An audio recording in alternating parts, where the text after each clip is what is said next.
Oh, you mean? Oh, I guess I'm talking to myself here. Hey, listen, I gotta tell you something. Well, you guys sitting around, not for nothing. You're wondering what's going on with this Raimi stuff. I gotta be honest, I don't really give shit. It was back in the day, I used to watch The Incredible Hulk, my underoos. My mother would come in and say, "What are you doing?" I say, "Nothing, Ma. See you in a little bit."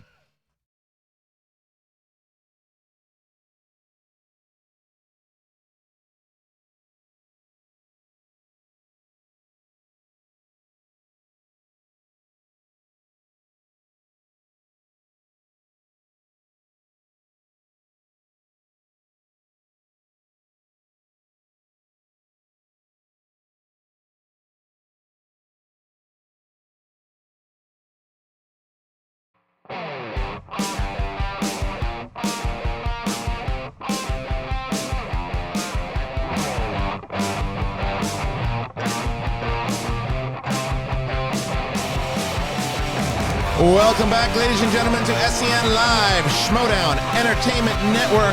I'm Kristian. Thank you for joining us here today on Thursday, the 6th of February. Joining us engineering today, he is the bandit. He is Ben Goddard, ladies and gentlemen. To my left, Winston, the swaggiest of blurs. Marshall is here. I got my side pony today. I like it. And he is co-holder of the Schmoedown Team Championship. The outlaw, John Rocha, is here today, ladies and gentlemen. How's it going, everyone? I got some drip on my hands. Oh, you did? Wipe it off. Nice. You don't want to do that. You could use some, old man. Please. It's very nice to have everybody here today. So Bonnie was supposed to be on today's show. I did not know that when you texted me this morning. Well, as you guys know, I send out like the schedule. Yeah. I send out the schedule and I say, okay, so if everybody's cool with this schedule, then this is the schedule for the week.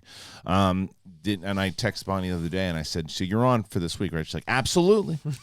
And I said this morning, I said, just reminding you, see you today, right? She's like, I'm on tomorrow. I'm like, no, you are not. Check the email. And no response. Damn. So She didn't even respond to you. no, but I'll tell you what. So you knew you had to replace it. Of course.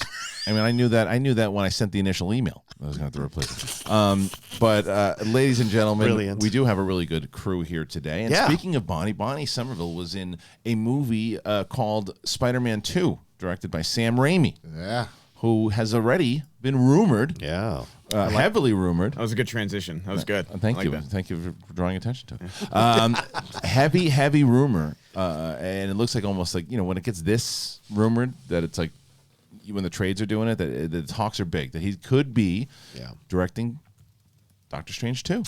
Yeah. The internet exploded with happiness over this thing. People are crazy. I have to be honest. I don't like the choice. Yeah. I think that we all agree on that. Ben, I don't know how you felt about it because I know we were sort of talking about it. Yeah, I mean, in a bubble, I'd be very excited about it. If I saw Sam Raimi, great horror director, Doctor Strange 2, really going for that horror aspect. Sam Raimi has that wild, like, kinetic energy in his movies. In a bubble, it'd be good. But with the studios behind it, with his past of studios and stuff like that, and I mean, this isn't, 90s Raimi anymore. Right. Like, we're a little farther gone. But it's not just that, though. It's not just that. It's the Sam Raimi is a great director. He's done a lot of great things, and he still continues to do great things. I think that Ash and Evil Dead TV show is another thing that it was a part of, and it's his style. Mm-hmm. The MCU, the way it is, we've seen it with directors in the past that don't want to do that. It doesn't work out. And Sam Raimi couldn't make it work with even Spider-Man 3. Sony made him put in all these villains and everything too, and it messed his vision up, right? So he got mad, rightfully so, on that one. And then he couldn't make it work on the fourth one, and the whole thing fell apart. Yeah. What's going to happen with Marvel? Plus the fact, and I know the fans go nuts when I say this. I think Spider-Man 1 and Spider-Man 2 with Tobey Maguire are really good movies. Mm-hmm. They're very dated. Yeah. They don't hold up the same way they used to. I think they're nostalgic, they're fun, they're still very enjoyable to watch. You watch that first movie back, I mean, some of the dialogue, it's very goofy, and that was kind of the part of it. Two, it's a much better movie, and it's a good movie. It's not my favorite Spider-Man movie by even close. Yeah. I agree. I mean, you know what it reminds me a lot of is looking back at like Golden Age comics, and like you look at comics now and how they've evolved and how mature they've become, not just in their content, but even in like just how they look and feel and all that. Yeah. And then you go read like Superman issue 1, and then you're still like, wow, this is the OG, but you're also like, wow, this is the OG. You know what I'm saying? 2001. Well, Well, that's the thing. So- This is why I think people are reacting so positively because of the nostalgia, right? They love Sam Raimi and they love the Evil Dead series. They love Army of Darkness. People stand for Army of Darkness like crazy. And Drag Me to Hell's a good movie as well. But if you look at Sam makes hasn't great been movies. Yeah, Sam hasn't been directing a lot though. What Black Jandola, which is some kind of short he did. He only did 1 episode of Ash versus Evil Dead, 2 episodes of Rake, then Oz the Great and Powerful, then you get Drag Me to Hell, then Spider-Man 3. So it's not like he's been on this run of great directing things to hand him this. If he was the executive producer of the Doctor Strange, I'd be like, okay, great, because he's got a good way of like dealing with the occult and dealing with weird stuff. I'm down. But if you're going to hand him the director's chair, this could go bad, really bad if they don't get it right. And I don't understand bringing him an older director to come in and do this thing. For me, it just a little bit just But bothers the me. older director part doesn't bother me as much as what I said beforehand, and it's can you get him to tell this narrative of what you want? Because Derrickson left because there was they weren't seeing eye to eye on the vision. So it's like Sam Raimi's going to come in and direct the movie that they want to and not make it a Sam Raimi movie. Right, he's never done that in his career. He's every movie that he makes has a Sam Raimi vibe. It's got the Sam Raimi feel because he's earned it. Right. He's earned it. He's an auteur in that way. Yes, he's earned it. And he's one of those superstar directors that, I mean, and I'm saying this with the utmost respect. I love Sam Raimi. Yeah. I just don't think he's a right fit for the MCU right now, especially Doctor Strange 2. I should say, let me take that back. Because it was another new movie that they were bringing forward into the fold. And That they he were wanted to put his stamp on it. Yeah, they were starting it and saying, okay, look, we want to get this tone, and we think Sam Raimi can be the first one to introduce us into that tone, and then people can kind of pull up, because there's nothing connecting. This is the second movie, and if it starts doing all this kind of strange Sam Raimi stuff, it's going to be so off the mark. And a lot of his stuff, it is goofy. Even though I love Darkman. I love Darkman. Oh, Darkman's There's a lot of cool. goofy stuff going on in that is. movie, and but it's Sam Raimi goofy. I don't know, and I hope that I'm wrong. I hope I say, man, he was an excellent choice. I'm just hesitant about the decision. Yeah, he's worked with Feige before in the past, so maybe that's a little bit of a shorthand that they can come back together. Feige can figure. He knows how Raimi works best, maybe, and creates the situation or the construction behind the scenes that allows Raimi to shine. We'll see, but there's nothing I've seen in the last 15 years that makes me believe, or last 10 years that makes me believe that he is the right choice at this time for Doctor Strange. Because you're going to go to the second level of Doctor Strange. And I liked what Derrickson did. I mean, that's one of my top 5 MCU films, in my personal opinion. I know people will fight about that. It is for me. Good. Yeah, that's fine. It is. That's I think That's it's fine. philosophically one of the best films they've ever done. That I will give you. Yeah. I won't take that away from you Yeah. at all. I don't agree as far as my top 5 MCU movies, That's but fine. I do respect like what you're talking about philosophically, because there's actually a couple of MCU movies that I'm like, wow, I like what you did there, like Guardians 2, for example. Yeah, right. I do like the elements that they're talking about, like what is your chosen family type situation. Right. Like, is it more important than blood? But it's not in my top 5 movies, for example. You know Gotcha. what I'm saying, for the MCU. But Hey, you know what? I Hold on, can't hold on, let- wait. I mean, I got somebody. You know what? Hold on one second, because can you put me on Bluetooth here, Ben? Yeah, just give your phone. Yeah, hold on Set one it up. second. You're going to be on the air here, buddy. So hold on one Is second. it Sam Raimi calling me? What? No, it's somebody else. I'll give them. I'll give them the proper introduction, because this person actually, I'd love to get their thoughts on this okay. topic, because I think it's actually perfect. Can you unlock it? I gotta connect the Bluetooth. All right, hold on one second. Yeah. I don't want to give away who's on the phone here. Technology, yet. So, people. technology, ladies and gentlemen. Well, he also did. Bluetooth. There you go. He did For Love of the Game, which isn't the best sports I movie like that that Costner movie. done. I like that movie. Everything without Kelly Preston is great. But that's a great example, though, and I'll tell Right. you why. I'll tell you why that's Yeah. because that movie did not feel like a Sam Raimi movie. It didn't. And Well, so that's it true. certainly shows that he can go off genre Right. and do his thing. Now, this is actually inside of his genre, though, because there is comedy involved. There is a kind of horror element involved. So I understand. Hello? Are you there, bud? Are you Sorry there? to interrupt. Oh, yeah, we got There it. we Okay, go. ladies and gentlemen, let me introduce to you right now on the air. He is the former Inner Geekdom champion and the former Teams champion. oh no, He is Yikes. Mike, the Killer Kalinowski. KO himself is on the air. Mike, I know you weren't expecting to be on the air this morning. How you doing, What's up, buddy? Mike? No, I didn't. Morning, everybody. Morning. Holy What's shit. up, brother? Yeah. So listen, man. So we'll talk about other stuff a little later on. But you caught us right in the middle of this Sam Raimi conversation with Doctor Strange 2. Myself, Winston, and Rocha not really on board with this decision. Where are you? Well, it's interesting. I kind of talking about it a little bit with someone the other day. He has got such a tone as a director And Marvel has already established what's going on with their world in Doctor Strange. Like, I mean, when I think of Sam Raimi, of course you think of Spider-Man, but for me, Darkman is his favorite film of mine. Yeah, it's great. And if you watch it, like they do all these weird cuts and these weird, the screen kind of breaks apart and I mean, look at Spider-Man with the whole Dr. Octopus when his arms came alive. Like it almost takes you out of the movie for a moment. Yeah. And Scott Derrickson has already established, what is going on with Doctor Strange. I don't know. Maybe it's going to be like a Thor Ragnarok as opposed to Dark World, where it's a complete different departure. But Thor Ragnarok is the best Thor film, so who knows? Yeah, that's kind of where I'm at. I'm at a who knows because I think even like Darkman also is my favorite Raimi film, but that was 1990 or whatever it was, right? So like Julie, yes, take the fucking elephant. There's so much to that that has happened as far as filmmaking goes and as far as studio movies have gone. But my biggest concern though, Mike, was that the MCU has a history with certain directors that have said sure. I want to make my movie. Like, look at what Edgar Wright, and you look at Patty Jenkins, and this sounds just like an Edgar Wright situation where Raimi is an established filmmaker that does his thing.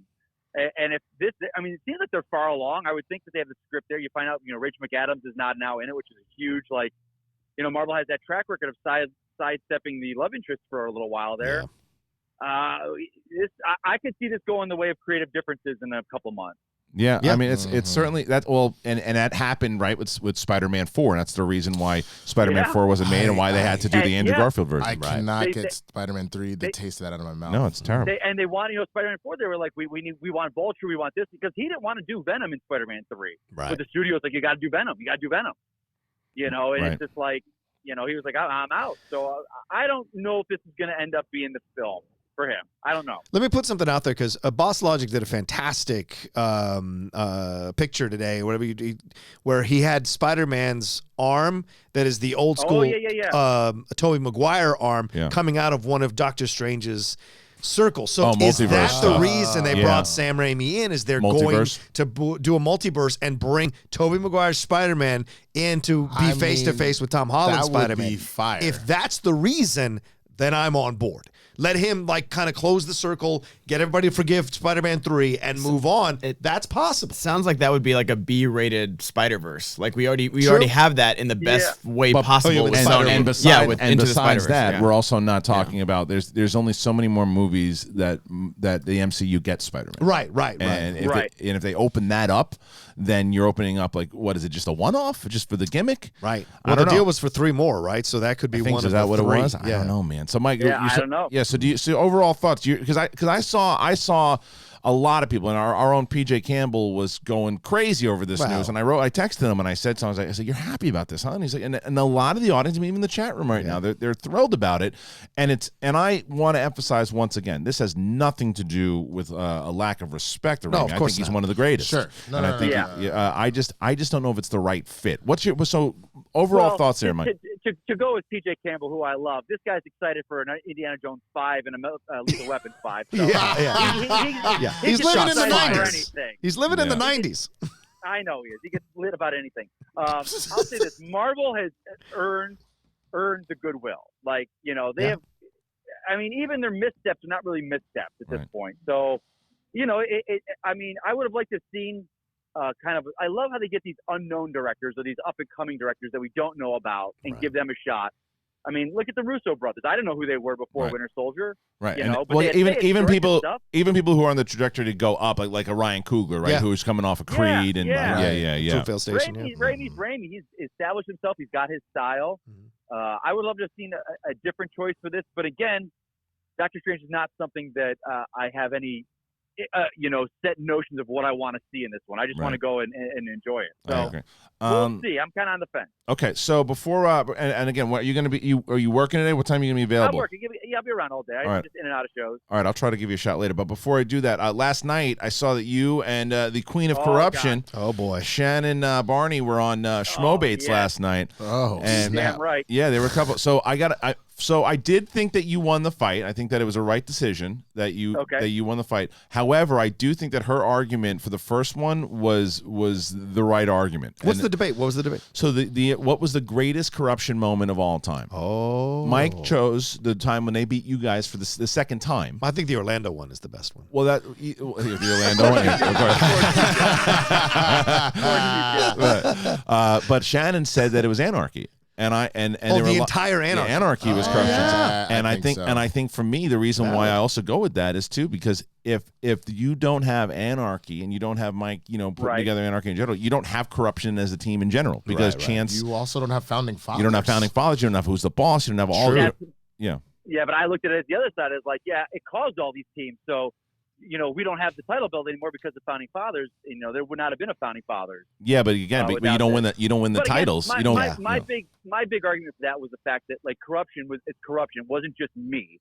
Like that during the anarchy tournament, that was me on my own. Yeah, corruption, I looked at it as like me, Chance, everybody. Which one? What moment I would have taken and to argue against that? I would have went the team action versus the league. Movie news? No, DC movie news. The DC that movie was news. the corruption, though. No. My argument would have been it was the birth of corruption. Yeah. My argument would have been like because I would have said without that Splash of the Beach. Yep. Without that moment, Mike doesn't realize that this is the end of it all and turn that whole persona that he had into the one that it is now that has become. I don't think Mike himself would argue it changed his whole Schmoedown career. I'd agree. Yeah. So that's why I'm going to wipe the floor with Silvestrini when I play her. Bibbs is confirmed judging, though. I apologize for that. Is he confirmed? No. Well, from what they say, they did say Silvestrini's thing about that was like it doesn't really matter on the judge because the audience judges, which they're the one who vote, and I get it. But Bibbs is gonna if Bibbs is on that judging thing, he's gonna sway the votes to try to get them to get Silvestrini to win, and I can bet $1 billion on that. But anyway, so Mike, what are you thinking about this season, man? How you feeling about corruption's chances? How you feeling about the rest of the league? Well, what's going on? It's interesting because I was talking about it last night a little bit to Call to Action guys. It's not about me anymore. It's not what I look at. It's not that weird for you. I got 8 people now that I've got rookies that I'm kind of having to mentor now. It's not you said it best and we talked about it. It's like last year was about legacy and making sure that when the Schmoedown talked about, I'm talked about how Rocha's talked about, how, Merle, Riley, Cushing, Clark. Yeah. They might not be playing or they might not be winning belts, but they're still always talked about. And I think last year had, what I had done to, put myself there. So now this is about, new people and rookies. And it's, we got this match coming up against the family, and, people are expecting it's like, you only got to worry about McWeeny, which I think is a mistake. Guy is, Guy's the guy that beat Dan Merle, and I'm not going to take that lightly. Andrew Guy has a sneaky, phenomenal record in teams. And he's been to the finals in the teams tournament twice. Yep. He is. I think he has the record for most team matches played in one season. He played over 7 last year. He's played over 8. I mean, Guy is a solid upper tier teams player. So yeah. So it's going to be interesting. I know my partner Chance is more hungry than I've ever seen, and that kid is every day texting me. Are you ready? This and that, throwing me questions. So this kid, he's ready because he's like one of those players that deceptively, especially the singles record, it doesn't, it looks against him, but to see who he played and how far he took those players, it's like Yeah, it's going to be interesting. But we have a bunch of players. I don't know how they play, you know. So we're going to see what's going to happen here. If Guy beats him, he kind of supplants Kalinowski again. So that's a tough loss for Mike. I don't know. Wait, say that again. What was that? I don't know. I don't know if people talk about him in the company with us anymore. At that point, if Guy beats him, so we'll see. Guy beats me. Well, Guy beat your top player there, pal. Your that was a rusty. That was rusty, man. That was a rusty guy. Hey, let me tell you this. Guy would get eviscerated now. Hold on. Let me say this. Being arguably someone's the greatest of all time, he should have gone into that match being prepared. He went in thinking, I got this taken care of. No, that's not true at all. No, he didn't. He was so nervous. He was so nervous. You have no idea. He was so nervous. He was. But it was like he had been off the grid. I got to defend Dan on that one. He'd been off the grid for about a year. Didn't know he hadn't been watching the matches. He didn't know that Andrew Guy. He didn't know anything about Andrew. So let me say let me say this. So when Mara comes in and plays Smith and Smith beats her, are we going to use that excuse against Mara? Well, she's rusty, hasn't played for a year. I don't think so. I wouldn't. I think it's different. I think the big difference. I think she's been around the game. She's been watching the game. She's been watching the matches. She's been tuned in, as opposed to Dan saying, Dan thought he was coming back to a different game. Dan thought he was coming back to the game that was, born on the Schmo show and all that stuff. Respectful players. Yeah. So when Mara comes back and she's going to be looking at she knows what the league is. Yeah. So, but either way, look, you're going to have. What a phenomenal season you had last season. Yeah. It was incredible. It was you really did. Subpart comment. Uh-oh. Part 1. Oh, I have not been out here live for a bit, but I crack up every day due to this fantastic crew. I bought my VIP tickets for LA, but I am just not sure about the crowds for the full event. Long story. What does he mean? Short. I think they got cut off from the. Okay. He said part 1 of 2. Two-parter. Well, yeah. Either way, look, you're going to have a busy season this year, especially though it's a little bit. I think that now with Shannon running corruption, that it's going to be a hell of a season. You got your first big corruption match coming up with Bonnie Somerville and Brett Sheridan. Yeah. So. Well, here's the thing too with Shannon now, because past year I was doing it all myself. I was doing cutting the promos, talking to smack, dealing with everyone else, and also trying to focus on studying. I don't have to do any of that anymore. Right. Shannon does all that. I just got to study. That's right. So, that's a weight off my shoulders as far as whatnot. I got to say, John, you guys are great. Part 2. Get ready because we're going to come for that I just have to belt. give some handshakes and hugs to a team that makes me and so many people so very happy. Thank you all. Thank you. Wow. That's very kind. All right. So, Mike, once again, pleasure to have you on the phone, my man. I'll call you. I'll call you in a little bit. We'll catch up. Okay, sounds good. All right, brother. Bye, guys. That's Bye, Mike brother. Kalinowski, the former two-time Intergeekdom champion, and people don't realize former two-time Intergeekdom champion. That he might be. Because there's only. I think he's the only two-time Intergeekdom champ. Yeah. He's the only two-time. Hector's never Intergeekdom? won it again. Burnett That's never it. won it again. That's it. Did Mara never win it again? No. She Mara hasn't won it played. the one She hasn't time, played right? since she lost it. She beat him in, and then then she was. Oh, did out. Inman ever win it again? Nope. Hector also defended it quite a few times. Once. He did. He only defended it It once? Only Yeah. him, Inman, and only Inman and Rachel? Hector have been Inman and Hector have been the only two to ever defend it. Yeah. Once. Hector defended it against Jeremy Johns. Inman defended it against Mark Donica. Right. And no, that belt is not easy to hold on to. No. Because I feel like part of it too has to do with the fact that once you get there, because it almost in some ways seems a little harder to obtain than the singles easily. And so I think the problem deep knowledge. There's only 4 or 5 elite Intergeekdom players. So I think on top of that, you're having a situation where you have somebody who they get there and they're like, oh, and they take a deep breath, and that person they were fighting against to get there is like, no, fuck you. Winston, and they I are feel right you in on there. the OG comment, but 4th round Rocha grew up on the OG comics. Rocha, much love. Seriously, though, I got bone to pick with you. Monday, you said City Slickers is a Western. It is. How It is is. that more a Western than Tombstone? You are drunk, sir. I thought he was going to go samurai film. I was waiting for it. The answer to the question, even though you can say whatever you want, they're both Westerns. Yeah, they're Yes. both Westerns. Now, you don't like one of them. I don't like Tombstone. Right, yeah. but you can't say it's not a Western. No, I never said Right. it wasn't a Western. Right. This is a thing that people misquoted me on, Okay. and it's been coming back now more often. Yeah. I don't know why. Well, yeah, but City Slickers is also a Western. It is a 100%. It's a comedy Yeah, Western. but comedy it's- Westerns. Just because it's modern doesn't mean it's not a Western. Right. Capalooza comedy. Paint Your Wagon. Those are comedy Westerns. Yeah. Absolutely. I mean, shit. We talked about it the other. What's Posse, The, that's what's, a comedy Yeah. What's the Western. one with the one I love with Chris Pine and Jeff Bridges? Hell or High Water? Yes. That's a That's a Western. Western. It's, Yeah, it's absolutely a Western. So No Country as well. that is right. All right. Listen. So we're gonna move on to some questions here. You guys are keep submitting them, and thank you to Wog, by the way.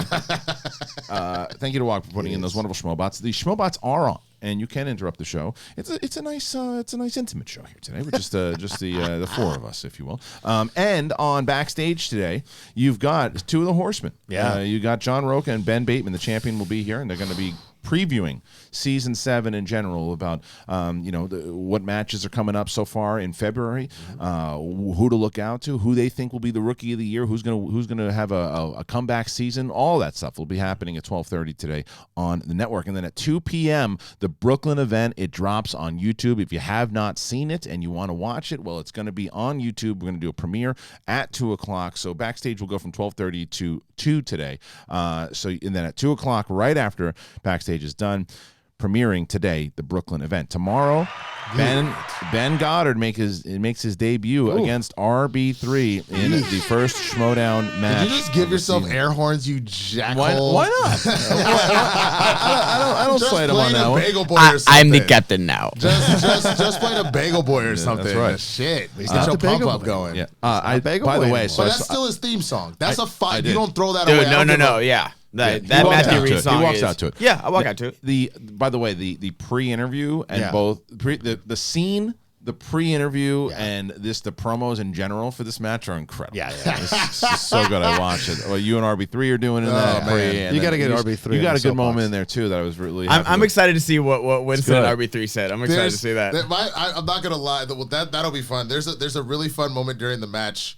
I wonder if people can find it where I almost die. That's like laughing. No, actually die. Oh. yes, That doesn't it's help. great. That doesn't help insurance.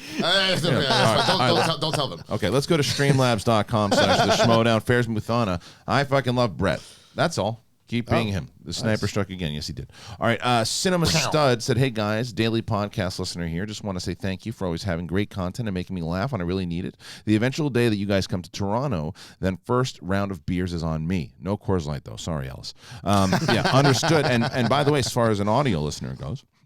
We are getting higher and higher in those ranks on Apple Podcasts. Yeah. So what I would really ask you to do, if you're not a Patreon, if you don't get the live streams, if you don't do any of that stuff, and shit, even if you do, right now while you're watching this, open up a tab and get to the Apple Podcasts and just click a review. Click a star, the star review, and then leave a review and say, hey, listen, I love this show because of this, or I like the show because of this, whatever you want to do. It helps, and it helps tremendously, and it helps us How do eventually you not get mention sponsors. Rachel when you talk about intergeekdom?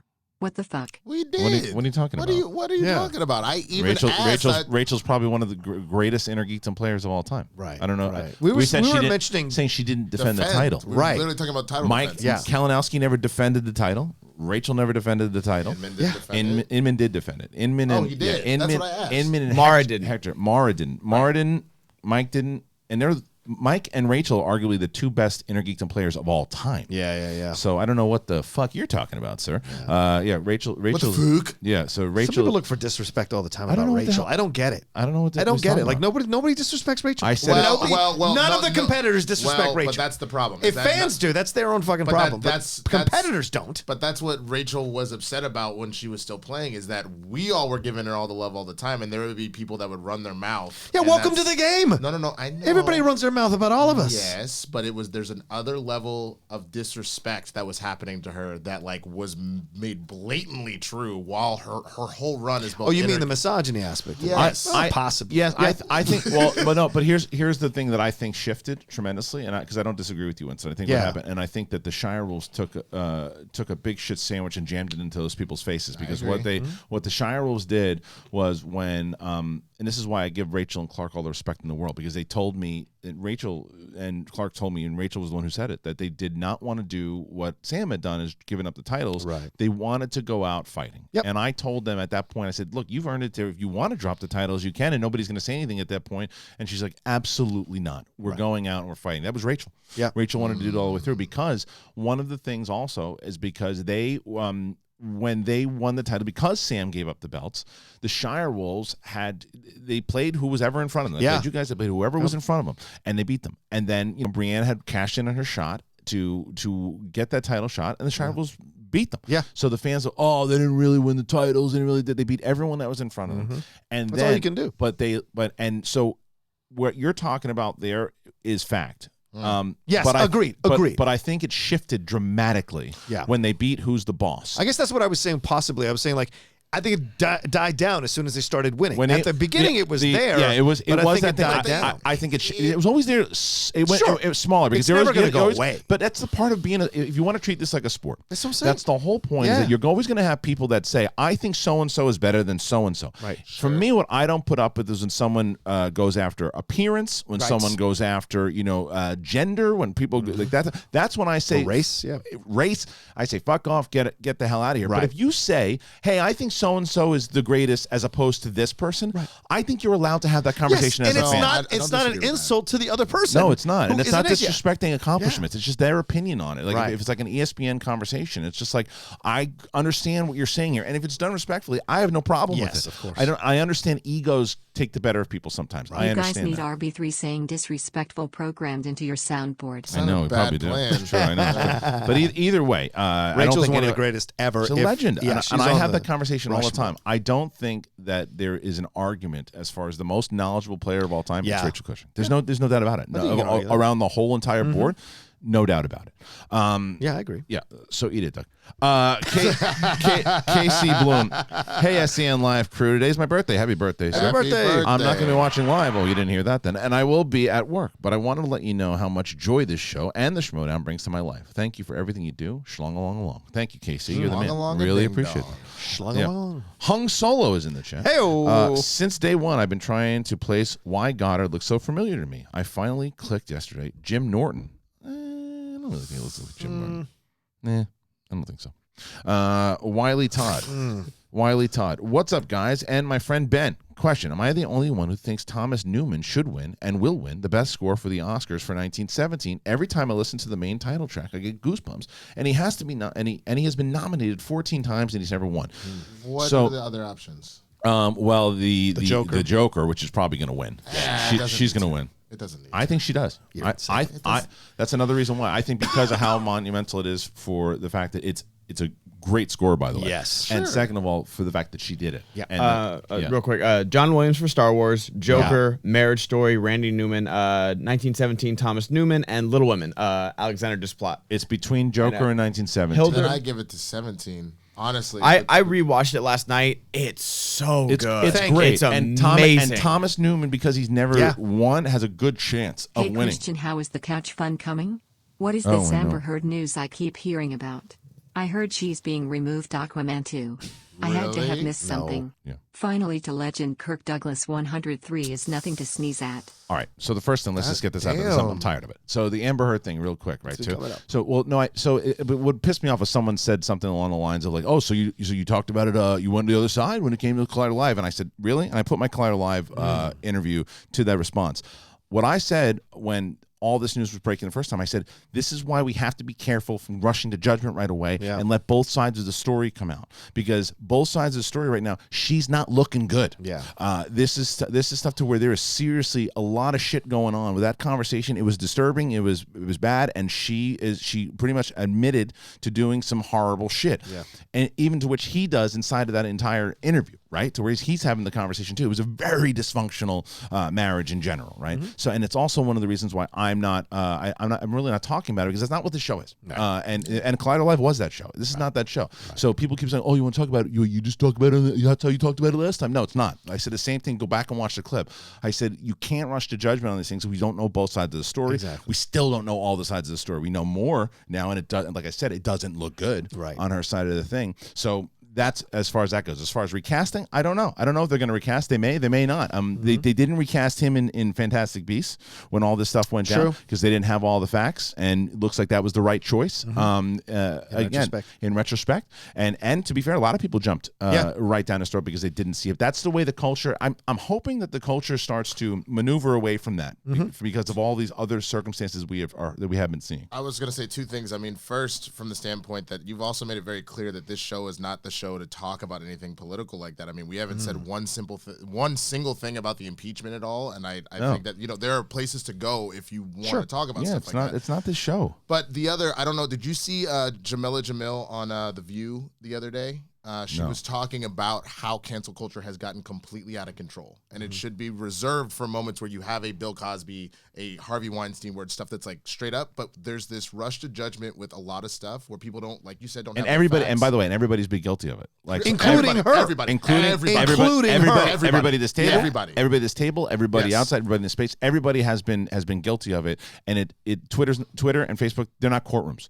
If you notice on my Twitter and everything too, over the last at least year or two, I promote Schmoedown. I talk about other things. I don't give, and that's why I also focus more on this show. And that's why I don't do shows like Collider Live anymore, because I want to talk more about fun stuff, laugh and joke. And I'm not telling people can't, because I saw some comment. People was like, World War III breaks out. Kristian says, let's talk about fart jokes. Yep. Yeah. Because I'm not the only one that needs to talk about all that stuff. There's other places. This isn't CNN. This is not you what I can want to go do. to MSNBC, CNN, Fox News if you want. This is not what I want to do. A few months ago, I stopped posting political stuff. I just was done because I realized, I'm just working my shit out on my Twitter, and there's no point to it. Like, what I've got to do, I'm going to do in my own life personally, right? And that's kind of thing. And so I agree. I kind of come around on this whole thing. It's like, yeah, this is a place to have fun and relax and enjoy and talk about stuff. And this doesn't mean there can't be controversial entertainment news for us to talk about. Of course, if that comes up, that's what we'll talk about. But like this other stuff, none of us were in that marriage. None of us know what happened. Right. So it's like that kind of stuff it should be reserved till we wait till everything comes out, as Kristian said. Well, and to that point, like you said, everybody's done it. I even admit that 2 days ago there was a whole story about Billie Eilish about how she was calling all of hip hop liars. I just really read somebody else's interpretation of it before I read the actual interview, and I immediately deleted it, and I've since apologized where I jumped to conclusions. It's one of those things where I haven't let off doing that on Twitter only because for me that's part of my brand is that as a black man, like I feel like that's something I need to speak on a lot. But I think that's the whole thing is understand what lanes people are in. This show is not that lane. It's just not what so that's why when I brought it up here, because, I just saw that comment and I was just like, first of all, you talk about someone taking that content, like, oh, you said this. I was like, if you go back and look at that clip, because I watched it. I went back and watched it. I was like, well, let me make sure that, maybe the guy is right. And I looked and I said, do not rush to judgment because there's other stuff that's going to come out. Right. Other stuff is coming out. So that's why I don't talk about that fucking shit on this show. The fart ninja's over there and the fart ninja is a fart expert. All right. Moving on over. So also, and he also brought up Kirk Douglas, by the way. That is something we absolutely should talk about. Legend. Tough motherfucker. Stayed around on 103. Older than you. Yeah. Not by much. It's not by much. And that's the thing that's a shame. To be honest, they're all dying off on me, man. I'm the last one still kicking. Yo, look at that adding that just happened. That was amazing. I said up, and then you batted it, and he said, but the truth is, I look goddamn good for my age. I'll tell you that right now. It's that melanin, bro. It's the melanin. Be sucking it's not a lot, but you got it in there. Blood. It's just in there. Oh, my God. Keeps me alive. 103 years old. Yeah, man. Respect to the chin.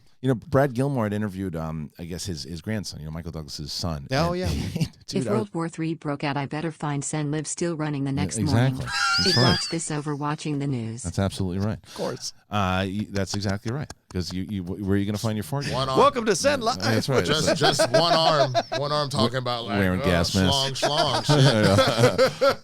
So anyway, the Kirk Douglas, Brad Gilmore was talking to his grandson, and I was listening to it, and I was like, my God, they all sound like, they sound just, you can hear them, because Jamie Costa does like a spot-on impression of Michael Douglas, and his grandson sounds like Jamie Costa's impression of Michael Douglas. It was great. But anyway, Kirk Douglas is a legend, and every time, the guy, what was it, last year that he came out on the Oscars, and he was sitting there talking, and with Catherine Zeta-Jones. Yeah. It was 101, 102. Who am I confusing that accidentally said that threw the lady under the bus for La La Land? Who was that? Warren Beatty. Thank you. Him I'm confusing my old white him and Faye. Kirk Douglas is Spartacus. Yeah. No, I know. I remember his movies, but I knew that another old white dude came out and did La La Land. They don't all look the same. Yeah. Didn't Kirk Douglas come out like when age though? Come on now, Rocha. At a certain age, you're right. Up They until look like about the Irishman. 80, that's fine. But then you watch the Irishman, you're like, is that De Niro? Is that Pesci? I don't know. Even at 80, which is a nice age to 80 to I'm good at 85 is a 80. nice age to check out. Yeah, right? I'm good at 80. Fucking badass is stuck around for another 25 years. Yeah, I just watched 1917 last night. That's the year he was born. Yeah. It's insane. I'll tell you right now, I already know, because he kept himself in shape. Like I said, I've made this joke before. I hurt my back parallel parking at 38. So like what I will tell you is that if I survive to 102, I'm not going to be in that shape. You push me right into the middle of the road. You understand that? You're like, if I'm walking around, if I make it to 92, you tell me that there's some kind of pizza or meat that I like, and you tell me it's right in the middle of the highway, and nobody will think the better of it. Hey man, they'll think the worst of you. Let's get ready. Yeah, to Schmoedown. No more fucking challenges. No more challenge. I challenge this. Throw me in the road. There's Viviani at the end. It's wrong. He's like wheeling his way. It's wrong. It was Sir Christian Harloff, not Lord Christian. Oh, too soon. The kid's pushing Viviani. Ever. What did you write, Jane Fonda? What'd you write? What'd you write? What'd you write? Snyder with no hair. But Snyder anyway, would be but great. Kirk Douglas. What a thought. That whole scene. The whole thing. Just playing it out in my head. Top 10 finally beats the Patriots. in the I gotta nursing be home. I gotta be honest with you, Kristian. Talking about pushing you out into the highway, it's a thought that I don't think a lot of people want to see. You're gonna get blasted on Twitter for that one, man. No, I mean, Kirk was incredible for so many reasons, and of course, he stood up to in the blacklist back when that was happening, the communist stuff back in the He with Dalton Trumbo, all of that with Spartacus, just incredible the legacy the man leaves. Plus, he was a humanitarian, gave to a lot of charities. Incredible. He was in his 60s when he was doing that film with Schwarzenegger, and Schwarzenegger said, "I couldn't believe the man was in his 60s doing my film." Which one was that? It was the first film he ever did. Either the Hercules in New he York. was in either Kirk Douglas was in that? Or the artist of the film, whatever it was called, but it was back then and right when he started out, and he was bouncing off trampolines onto the horse, and at 60 years old, I pull a neck sneezing, pull a neck muscle sneezing. Yeah. That's true. You are 102. But That's I true. was going to say, though, either commit to the Schwarzenegger impression or don't. I did. You started I don't to. do it. You started to. But I was like, I couldn't believe that you would do that. I was like, just I just get either excited. go. I was there, and I tell you what happened. He was 62 years old, and I was there doing Hercules Goes Bananas, and that's what the movie was called. And we were there, oh, look, it's Spartacus. And he comes running over, and he did the big leap. He went over my shoulders. And I said, oh, look, it's like a spaceship, because I look, it's almost like I could see the moon. It could have been his behind. I don't know. So he jumps on the thing, and he starts riding, and then looking, and he still had the haircut from the Spartacus. And I said, it's amazing. So it inspired me. I'm going to be real with you, man. I'll be real with you, too. Josh Robert Thompson has every other voice down. He's a good Arnold. Your Arnold is better. Oh, thank you. Yeah. Honest to God. My favorite line in The Sopranos, which is not dated, by the way, you fucking. Spider-Man is, though. Spider-Man is. But so my favorite line in The Sopranos, you're a big Sopranos guy. Oh, yeah, massive. So it was Joey Pants. Remember when he's obsessed with Gladiator? Yeah. And and he's watching Spartacus, and he goes, "And her flat tops in ancient Rome." It's so good. So good. Now I'm going to go watch The Wire. Yeah, man. So listen, I wanted to give our condolences, obviously, and to the great Kirk Douglas's family and everything too. But I mean, 103 years old. That's a full life. That's a full life. was sad, but not really sad. It's 103. It's like it's one of the he's exactly. It's like family and friends will always mourn, but like that's such a celebration of life. Absolutely. Like both world wars, like the Great Depression, and like I bet you he everything. said, and I bet you he said, yeah, it's my time now. Yeah. I'm going to sleep. I'm out. Like you said, born 1970. He said, "Oh, the movie about my birth year's out. I'm done. I'm out this bitch." Yeah. All right, this is funny. When Kristian is 103, Kathleen Kennedy will still be president of Lucas. That was good. Thank you. That was good. Wait a minute. She did what now? Rocha just pushed me in the middle. Use the fucking books! Dude. Use the books! hooked to a fucking machine coming in. Yes. I know. She's like Palpatine on the fucking thing at the end. Strike me down. You don't understand that we will never use the comic. No source Winston, I material. got to thank you for your condolence. My bro who watches SEN live was touched, thank you, and also Kalinovsky reached out as well, so thanks, Mike. I have begun to create content again. Thank you all for lifting my spirits. Awesome, brother. Of course, absolutely. Good to bounce back. You're doing better. Yeah, I really do. Anyway, so it's a lot of there's a lot of stories in general that are going on. Some of them we haven't covered. Ben, you got some other ones that we should be talking about today? Yes, no, maybe. Well, someone mentioned it. Mike talked about it on the phone that Rachel McAdams is not coming back. Right. We were talking about Doctor Strange 2. She's not coming back, but the cast list does have Chiwetel Ejiofor coming back and Benedict Wong. But without Rachel McAdams, like, I thought she added, like, she was definitely not, she was wasted a little bit, but she was underwritten, that's for She was definitely underwritten. That's a good word for it. Yeah. But I liked what she could have added to this next story. Are you guys going to miss her in Doctor Strange? Like, because she's one of my favorite actresses. Oh, yeah. I think that underused in the first one, though. Yeah, Agreed. absolutely. I wonder if this is another Natalie Portman situation. Not necessarily that she's coming back. She may, but I wonder if this is like, I know Natalie left because of Patty. I don't know if Rachel is out because of Scott, or if she's just. Well, she didn't leave. Natalie didn't leave. She wanted to leave. She didn't leave. She didn't leave the second one. She was. Oh, they cut out Rachel McAdams? I thought that No. So I'm saying Natalie Portman didn't leave the second one. Well, of course, but she was like, I'll do your stupid fucking movie, It did not make her happy. Right. It did not make her. She was contracted to it. But I don't know if they even wrote her in the second one because she was so underused. Yeah. And it's like, why are you paying that salary? For that talent, I mean, to do what she did, I mean, you could have gotten any new up and coming actress for a lot cheaper to do that role because Rachel McAdams is amazing, but but that role was nothing special for her. And she has a habit of doing this. Remember in the second Sherlock Holmes, they killed her off at the beginning of the movie. So that pissed me off. Spoiler alert! Oh, really? That pissed me off. She was so good in that first Sherlock. Yeah, she was good in the first Sherlock, but like they killed her off right at the beginning, and you're just like, oh, what's the point of this? So, and she isn't known for being in franchise movies, so it's not really her cup of tea. Romantic comedy, she'll do them all day long. Wait a minute, you remember they cut her out of The Notebook too? They just cut the whole movie. I mean, come on. Are you watching the movie or what? What do you want? She was in Old School. She was there. She wasn't. I mean, come on. Figure it out. She's watching the guy. The body's coming out. What's this movie about? I mean, come on. But she's top 5. Yeah. And that's the thing. Like that moment, people always compare Doctor Strange to Iron Man being like quippy and. Crashers. But Wedding Crashers. Like that moment where she's like, someone could have helped, and he's like, oh, what, you? And it's like that really cutting moment. And I thought that it was gonna go into more of that, but they just went, no, he's going to the east. But that scene in the movie where they're like, she's doing the surgery on him while he's in the astral plane. Yeah. That's the best scene of the movie. It's far. And your nickname should be Misdirection because you blew it with Bonnie WTF Man. Oh! I'm blaming it on both of them. I blame it on both of them. Damn. I blame it on both of you. You didn't follow up. You should have. That's just you shit the bed on that side. Was she putting it on the table and you didn't follow up? Kind of. But I also think that it's a matter of like he booked 6 dates and when does it happen? I don't know. No, he never did that. No. I'm just saying maybe that was the fear. I have no idea. But like it was the whole thing was handled terribly. That was going to be my other thing is that her scheduling is not great. So like let's say Ben does follow up and then she's just like the best one shouldn't be easy to get. That's how it works. Just letting you know. Look at Ben. Just letting you know. When you make a face like that, you got to let them see the face that you make. If the face is gone. That's not Come on now. I'll do it. I'll do it for you. When Rocha said that, he goes.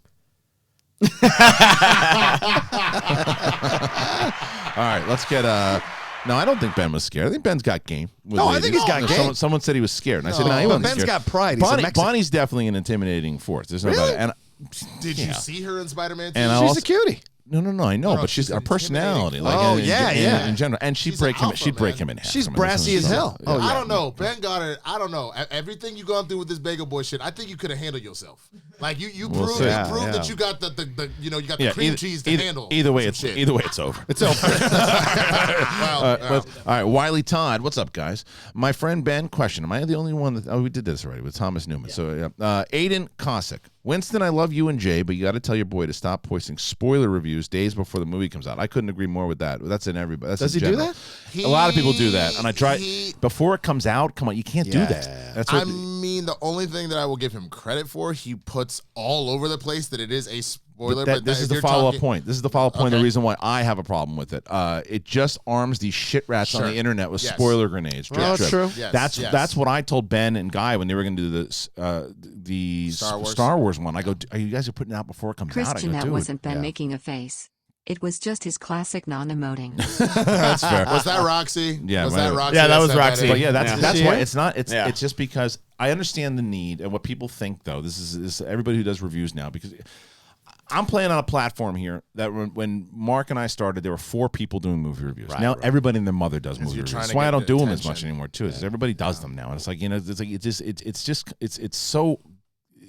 it's convoluted at this point. And everybody does movie reviews. Everybody does. But so what everyone's trying to do is beat the next person to get the spoiler review out because they feel like that's going to get the hits. But it's like, I haven't even seen the fucking movie yet. And then you got these people who just want to spoil shit for people that they're going to use what you just said and throw it in there. So it's like, I don't mind on Thursday at like 12:01 a.m. because look, it's out there now. Right. And people are seeing movies and stuff. So it's just my particular. I mean, that's a very valid point in the fact that like you can even make the argument that it is a personal thing that he should definitely look into. I think part of it a little bit is on the studios, and that they, like, when you talk about TV shows, they do put embargoes that say until it comes out, you cannot put a spoiler review out. So the movie studios themselves could do that. But I don't disagree with that argument at all. It does kind of arm trolls. Yeah, so. that's the main thing. Accuser of the bagels. I was just watching SJU yesterday, and Dan Murrell called out Roxing for kicking his legs under the table. There you go. Yeah. Kristian, you're welcome. I'm loving SEN. She kicks everybody. She used to kick me all the time at Clyder Live, and she blames it on me. I had my fucking legs over to the right. It pretty much could be playing toesy with this fucker. Yeah. And she kicks me again. And I said, you're like a hobbit. How are you kicking me? And she's just like, you kicked me. I'm like, not once. Never. This guy is like 6'8", and I've never hit. Every time I'm like, not once. Was that a belt? Yeah. Was not that once. Foot? And so I try and kick my legs out just to. That's why I always sit at angles. Not once. She has a human need to connect. I'll tell you once. Why are you kicking me under the table? Have you seen her live streams? All she does is kick herself. I'm sure just booting herself in the ass. Okay, so let's get to so Kristian, you're welcome, and I'm loving SEN. Don't think I've missed a single episode. Well, thank you. The one thing I missed from the Clyder Live era is the guest. Well, look, here's the thing. Eventually, I want to try to get us a bigger studio and more things to do everything that SEN is doing, and then to be able to do more shows and all that kind of stuff too. Having, hey, listen, you're going to have CM Punk. He's going to come to your garage. Right. You know, you're not Mark. Like Mark Maron is the only one. Mark Maron could do that, but it's also and honestly, I could do that if I reach out to the publicist. But again, it's the same thing. It's like, nice to see you, Laura Dern. Can you do me a favor? Be quiet when you go out. Don't only wake up the baby. you know what I mean? So it's like with your 10-person team. Yeah. Can you make sure? So I have. I understand. Yeah. I understand what you're saying, because to be honest with you, I missed the guest element of it, and I missed it. My mother even yesterday. Are you going to go back to doing the one-on-one show? I really like that show, and I like doing it too. But also, I only have so much time. Yeah. That's why, and a lot of people saw this too. That's why I'm very happy that Rocha and Ben are taking over with Backstage, because those are the guys you want to hear from anyway doing Backstage. I figured out how we do this. Did you turn my mic down? What happened? It did sound lower. Yeah, it sounds lower. Okay, whatever. The Obama thing? Yeah. No, now it's off. Now it's off. Hear them all. What'd you do? Why are you trying to silence the black man? What happened? No, I don't know. I don't. There you go. There you go. Oh, I don't know. this thing's a little finicky. I forgot about that. Yeah.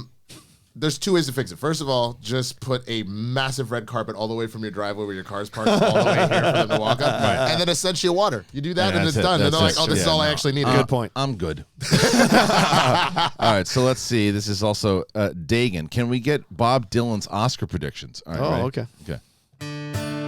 Yay.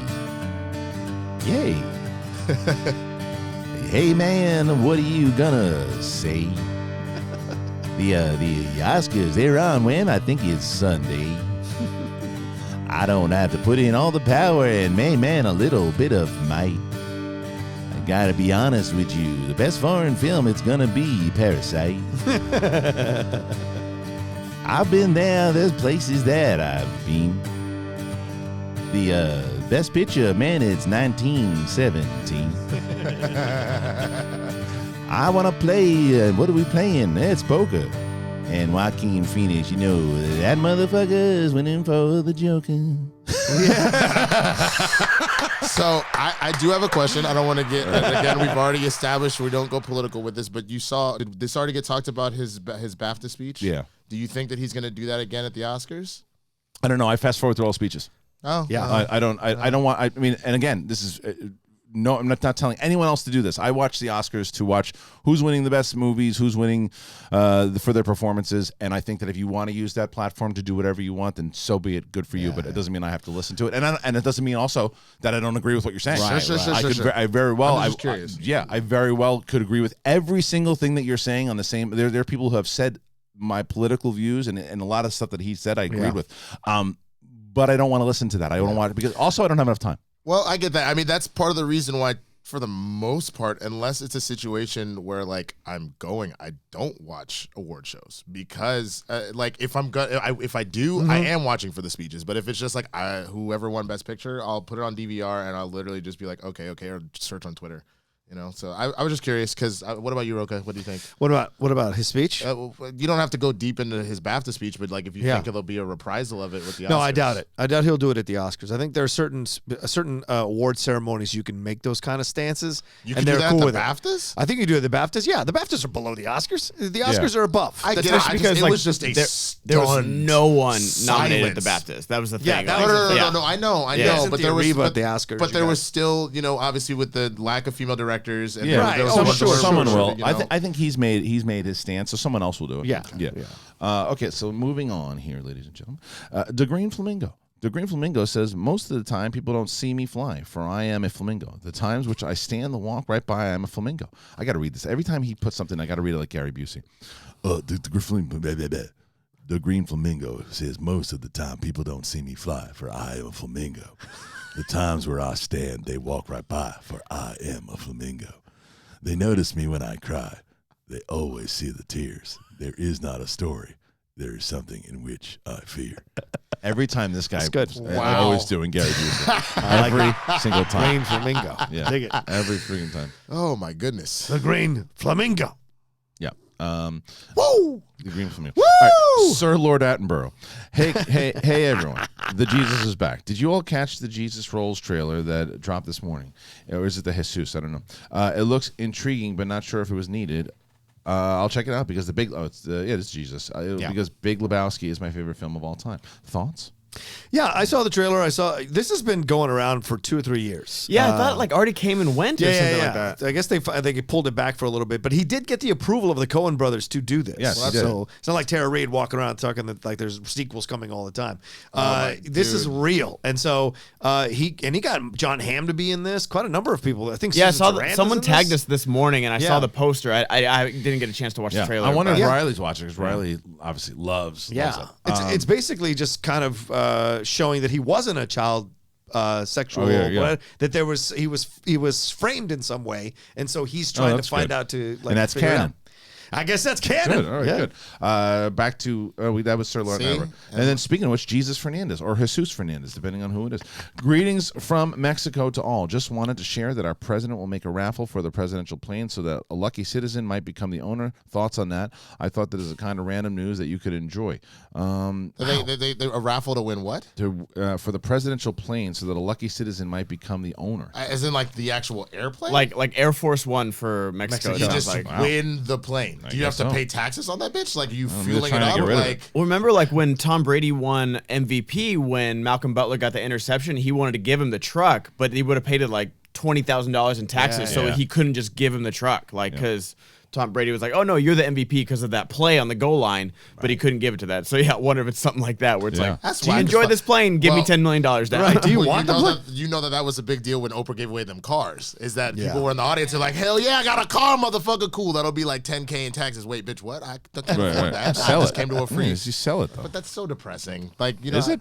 Yeah. You sell that shit. I mean, yeah, but if your ass is like, man, Jesus, just bless me with a car, Lord. I took a bus here to this Oprah show, just like, let me Sell it and buy a car you can afford. Yeah. But yeah, Come on, you just got a free car. That I'm not gonna. To me, it's like, oh, poor you.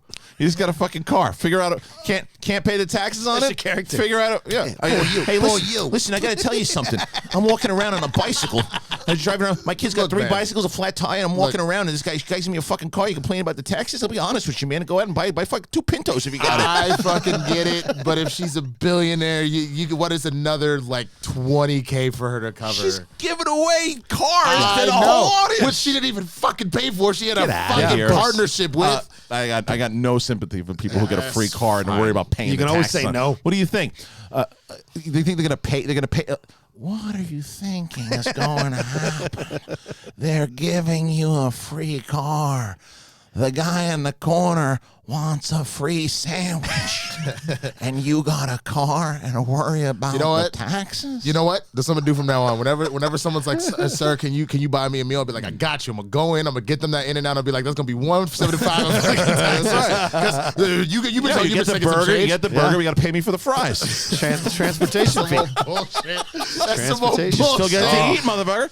You know, you still get to eat. I'm not worried about that. And I'm not that worried sounds about good. And that sounds good, right? Hey, Hey, I take a double. I take a double and put it on with the cheese. As ECM Zombie Custom Maps, who would you rather have direct Doctor Strange 2, Del Toro or Flanagan? This year's Razzies should just cancel and give all the awards to cats. Agreed. Winston, when I listen to audio only at work, every time I hear your voice, I hear Obama before you. You legit could prank call people acting as Obama and fool most, I'm sure. Well, to that point... have you done that? No, well, shameless plug here. I just started my Patreon yesterday, and that's actually one of the tiers there is that I will call and prank somebody as Obama or do a voicemail for you if you want. So, because a brother can't pay his taxes, so that's why we're doing this. But real talk, it is something that I've thought about, and I was like, I've done it for free. Just like when student loan people call me, I'm just like, stop calling here, or I'll drone strike your house. Like I'll do shit like that. Yeah, So there you go. There you go. Nice plug. Nice Patreon.com/theswaggyblurred. I like what you're doing there. All right. So Mike Flanagan. Which one? Mike Flanagan? What did he do? Mike Flanagan. Dr. Sleep. Yeah, Dr. Sleep. I said I didn't see Dr. Sleep yet. I do have it. You see Hush or Haunting on House on Haunting Hill? House on Haunting Hill, yeah. Whatever. You got there. Yeah, I got there. Hill, Haunting Guillermo. House, Hell. What? Guillermo. I would rather see Guillermo. I think you run into the same problem. Between the two, neither one. Banana records to a group of persons for purposes of further distribution, public performance, or public display constitutes publication. Public performance or display of the work does not of itself constitute publication. Cut and paste, I guess. To perform or display a work. What are we talking about? Thank you, USA tax code. Was it tax code? Or they were looking at. I think we were looking at prank phone calls. What you can do legally? I don't know. Oh, that I can't do it? I don't know. Maybe. Their name was USA tax code. Oh, all right. Yeah. Sloppy ball bike 6. All right. Mike Flanagan, I would take over Del Toro because, not to the disrespect of Del Toro. Del Toro likes to play in his own sandbox. Yeah. So it's hard. It's really hard for those guys who have earned that right of making their own unique looks and feel to get away from that. And Del Toro is notorious for blowing up budgets. Yep. There's no world where Pacific Rim should have cost $200 million. And then walking away from a project. Yeah. So yeah, that's why that Mountains of the Moon can get done. Yeah. When you look when he does his smaller budget movies, that's the ones that win Oscars. Of course. Pan's Labyrinth and then The Shape of Water. Those are the brilliant ones. It's like Shane Black. Stay in the small sandbox. The second you step out of the small sandbox, it never works. That really Predator bummed. film was shit. It was awful. Yeah, it was god awful. It was really bad. You're like, this is the same guy that did Nice Guys and Kiss Kiss Bang Bang? Yeah, it was. What happened? Yeah, not good. All right, let's see. Let's get to the next one here. And this is Sir Lord Attenborough. Heard this morning that Vince McMahon and the WWE are in talks to sell the rights to the pay-per-view events to another major streaming service. Wow. If true, does this affect their network? Yeah, it sure does. Yeah. And getting new subscriptions. And which service do you think that they're in talks with? Wow. That's a HBO weird Max. business move. I wish I could call Ryan Sad right now and ask I him. know, it's a weird Sure business is. move. Yeah, you're just selling the pay-per-views. The pay-per-views were what got you to sign up for the network. Yeah, Do you because it's only still- $10 what a is month. that? Well, and they used to be 50. Unless well, no, there's still if you buy them without the streaming. That's ultimately where I took the model off of for Schmoedown. Right. So if you're a $10 patron, any streaming thing that we do and all the extra stuff you get no matter what. Right. And if you just want to watch, so if you want to watch Atlanta, then you do pay the $4.99 for it and it offset. But for them, maybe the deal is, okay, so and so who's going to now host the pay-per-views, right? You sell it for X amount, but we can still offer it to our actual, the same way that we're doing it. Maybe that doesn't change at all. Maybe it's just who they're distributing, just the actual pay-per-views. If people aren't getting the network, that's who runs it. Because I don't know what the business is like of the people who are just buying it without being a part of it. Well, people can correct me on this, but they just reassigned or let go of two of their top executives. And the market flipped out, and it cost them either $20 million or $20 billion in what they lost. And that was insane, the market swing. Yeah. And if they're doing this now, then maybe there's some financial problems going on behind the scenes, so they're trying to kind of recoup that money. He put a lot of capital in the XFL. I know it starts That- this week. That might have something that to do is with going to be it. an epic disaster. I'm covering it, Probably. by the way. You are? Just to see, just on for the the Outlaw 3 weeks that it's on television? Yeah, I'm just gonna just for the lunacy of it. I gotta have cover not it. heard one person outside of who works inside of the WWE who thinks that this is a good idea. There's nobody. The fact. So here's the one thing that I thought was going to happen, because when they were starting to do this, because the way that he was so probably hurt that the first inclination of it bombed so bad, right? So he's like, this time I'm going to make it happen, right? And he's got way more money now, and he's got a lot more deals and properties that he can deal with.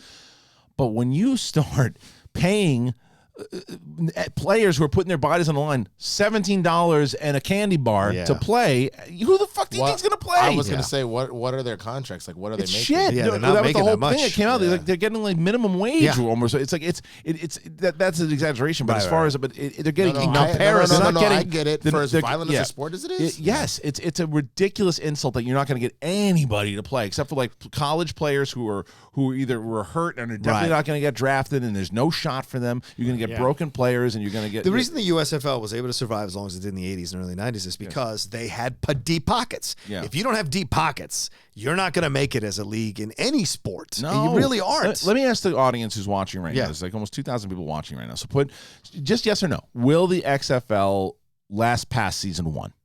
No. That I say no. I say no. Well, no. You know what? What was the Johnny Manziel one that he was just in? Because that's the Canada League, but that's the no. He went into the American one that Polian was the AAFL. AFL, and that one lasted sank. for 6 months. Yeah, the money ran out. Not even 6 months, 6 games. He posted. He was like, "Guys, don't depend on this last paycheck because it's not going to cash." Haskell says WWE lost $1 billion in market That's value. $1 billion when the stock dropped. Wow, $1 billion, dude. Crazy.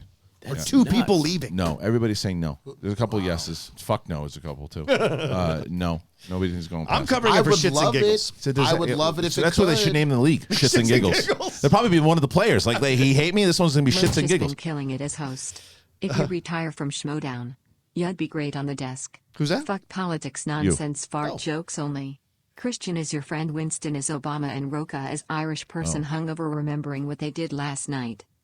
Okay, so it's Richard, Obama, and who? Who are you? I guess the Irish person. And the Irish person, Hammer. All right. Hey, President Obama, I gotta be honest with you. I wake up in the morning and I got a Roman helmet on and my shorts are ripped and there's an elephant in the middle of the living room. What the hell's got like a hangover in here? Well, look, here's the thing. Once I saw that this fuck Muppet was still going to be in office, I drank a lot of whiskey. And my old roommate, his name was Fuck Muppet. We used to go to the bar like all the time. It was Fuck Muppet. What are you doing? And he used to jump on there because he looked like a gonzo. He was upside down. He got like a cucumber in his ass. Who are you? What are you doing over here? Who's this guy? Who the fuck put Dumbo in his house? I don't understand who brought the elephant into the house. I was riding a mouse, and all of a sudden there's an elephant in here. It's like Liam Neeson's angry cousin. I don't understand. I'm going to take this elephant out, I'll tell you that. And President, what are you doing here? What are you doing here? I mean, you already know. Elephants have been the bane of my existence for years. That's a very good point. Years. Hey, Ma, you're never going to believe this. I'm here with President Obama, and I think it's Liam Neeson. I got to be honest with you. And, no, yeah. You're a fighter. I'm what? Yeah, I know, Ma.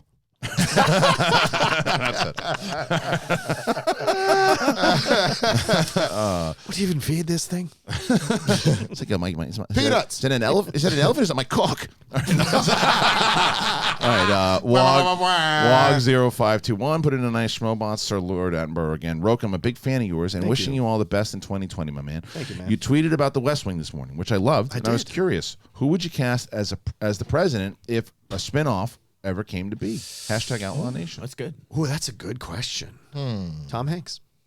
That's a good one. Tom Hanks would be. I think he's at that stage where he would do a television You show. think he could do Sorkin? Oh, he could do Sorkin in his Could sleep. do Sorkin. Yeah. I just don't. I don't know if he would do TV. Oh yeah. He does. He's at that stage now. He's doing Angels and Demons. Give me a break. You can get Tom Hanks for a television show. It depends on for an NBC show though, because that's what would be an NBC. It would be. It It would be would- 15-minute. You know Unless, what? unless they brought it back. Unless they brought it back to Hulu or something. There's Newsroom was on HBO. Yeah. That's true. I mean, I guess my Jimmy whole Smith's still kicking. my only thought is if he really cares about like trying to EGOT or something. Yeah. That would be the only reason he might. Bryan do it. Cranston would be good. You know who I would take, although He already did LBJ. You know who I would take who's busy right now? Steve Carell. I think Steve Carell would be good. I don't see him as a president. Why not? You see him on the morning show? I did. Pretty good. I don't. He's great, but good I advice. don't. All right, well, that shows you no respect for Steve Carell. All right, Not at all. The morning show was wonderful. You said he's the worst actor in Yep, history. that's exactly my words. Thank you. Thank you, cancel culture. And All right. Hotel Nerd also put Schmoebots in.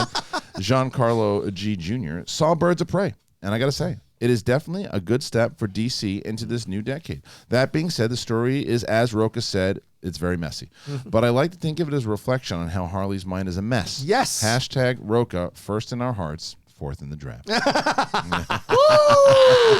Shots. Hey-o. Yeah. I mean, I haven't seen it yet. I want to go check it. I was set. I was ready to go, and work is a different thing now than it used to be. It's like I'm blessed in the fact that like I don't like because I used to have to do like movie. I would see everything. I don't want to see everything, but I also reviewing stuff. My business has changed. And like I said earlier, like everybody's doing movie reviews. Yeah. Like if I see the movie and I talk about it, and if you want to give a fuck what I talk about, then my opinion on it, then great. Yeah. But I just feel like it's the movie review space. It's oversaturated. Everybody does movie reviews. It's like.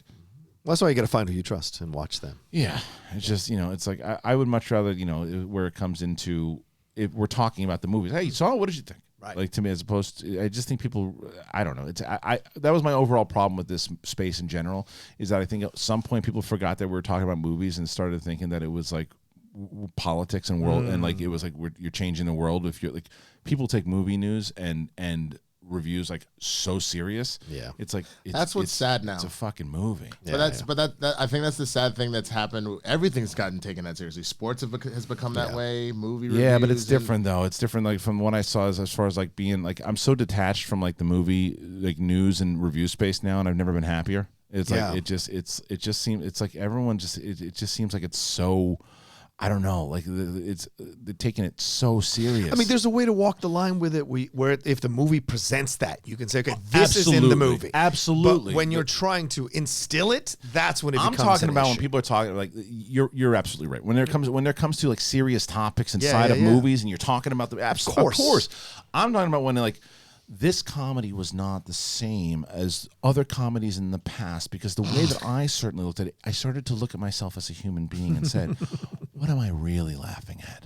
What is it that I'm really laughing at here? Right. And I don't know. It's not as good as the last person's work. Yeah. And if it ties into that last person's work, shut the fuck up! Yeah, that's what I was when I was hosting when I hosted Movie Talk. I tried to make it as playful as possible because you don't want to take it too seriously. Yeah. That's movies are great. They're emotional. They're moving. They inspire you. They motivate you.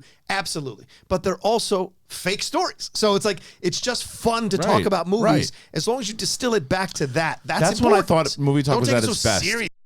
I thought, in my personal opinion, that's when I thought it was at its best. When it was me and Schnepp and like Ashley Mova and Sinead Jeremy would come on, Ellis and Campia and like that was to me like that was people not taking it too serious and just kind of goofing around. And Sinead and Ashley would throw their jokes and Wendy every once in a while. My favorite thing that I've seen is when you showed the Sex and the City 2 review. Oh right. That shit is fucking hilarious, dude. Yeah, it was that was a lot of fun. You gotta find a way to stand out. That's the thing. I've been thinking about doing movie reviews on my channel with myself and the Outlaw. So me and the Outlaw talking back and forth about a movie. Just to be nutty. That would be funny. Just to be nutty. Yeah, just got to do something different. At least it's different. Yeah, that's what I'm trying to do. Yeah. So and you get figuring it out. Well, you also get the character back out there. It's like the Outlaw reviews and So anyway, who's this? Fraud risk. Oh, fraud risk is gone. Fraud risk. Oh, I'm gonna unpair that. So Mr. Fraud. I thought World War III was starting. I was like, well, fart joke time. Hello. Let's do it. Why did your parents name you Fraud when your last name is Risk? That was so amazing. You see what he did there? So, Rocha, what I did was I brought it back because it wasn't real, right? It was a fake call. And it said Fraud Risk, but I made it a name. And when you loop it back, it's like it's a real guy. I think my favorite thing is I can say one or two things the way that RB3 and Ben press the soundboard and set this motherfucker up. Like, why would you do that? And then he goes. That's right. Why would you do this when you know I'm in the middle of a show? Why are you calling me? It's the third time. I'm not going to pay the card.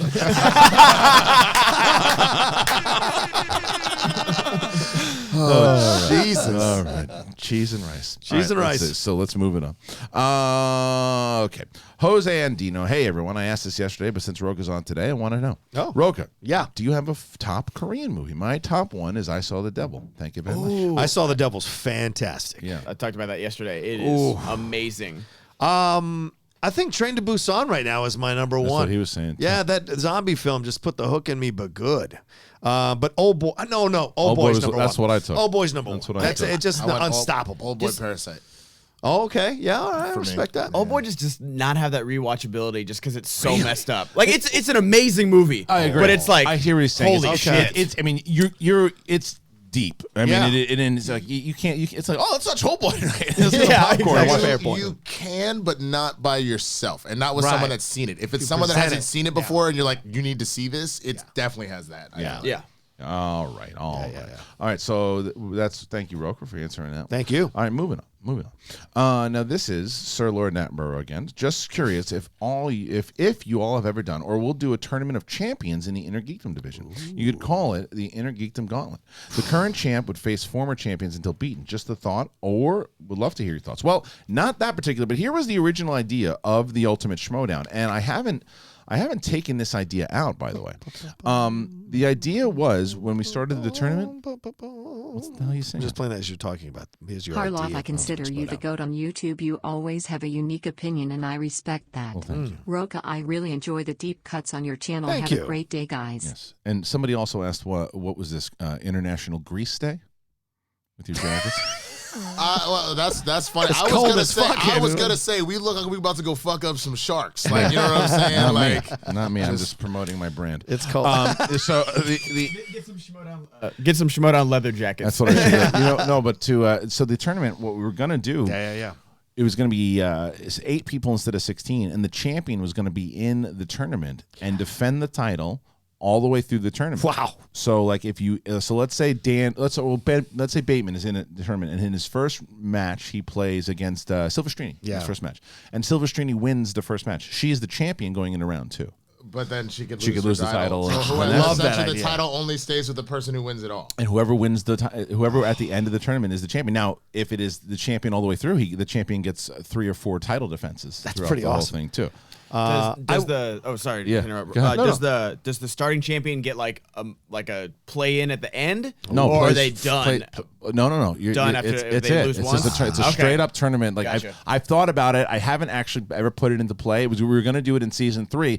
Dan had the option of doing it. Yes, he did. But he held back because he wanted to play it spectacular. I don't blame him for it at all. And you gave him shit for it. I but did. But you also turned to me and said I wouldn't do it either. It was the character. Yeah. You I said I wouldn't wouldn't do it have either. done Yeah. I mean, we respect the Patriots because every year except this year, they walk right into the playoffs and take their asses right back to the Super Bowl. I don't hate it. Well, that's they're not losing their title though going into they're But just I Yeah. get In their it. minds. I get it, but technically, even though they're the champ throughout the entirety of the year, Right. the idea is that start over. Yeah, well, let's imagine. But this is like if like Conor McGregor got a title and it's like we're gonna do like the way we used to do old school UFC. Yeah, that And night. you got to Yeah. defend the title 4 times Hell throughout yeah. the I love that. I like the idea of doing it, and if I presented it to Smets, he would do it tomorrow. Yeah. He would do it tomorrow. I think the other thing that does though is that if that champ ends up defending that title multiple times, I think they become an unbeatable force. Dude, you can break the record. You just not only that, you get razor sharp because Easily. now the pressure isn't there anymore. But you could break the imagine.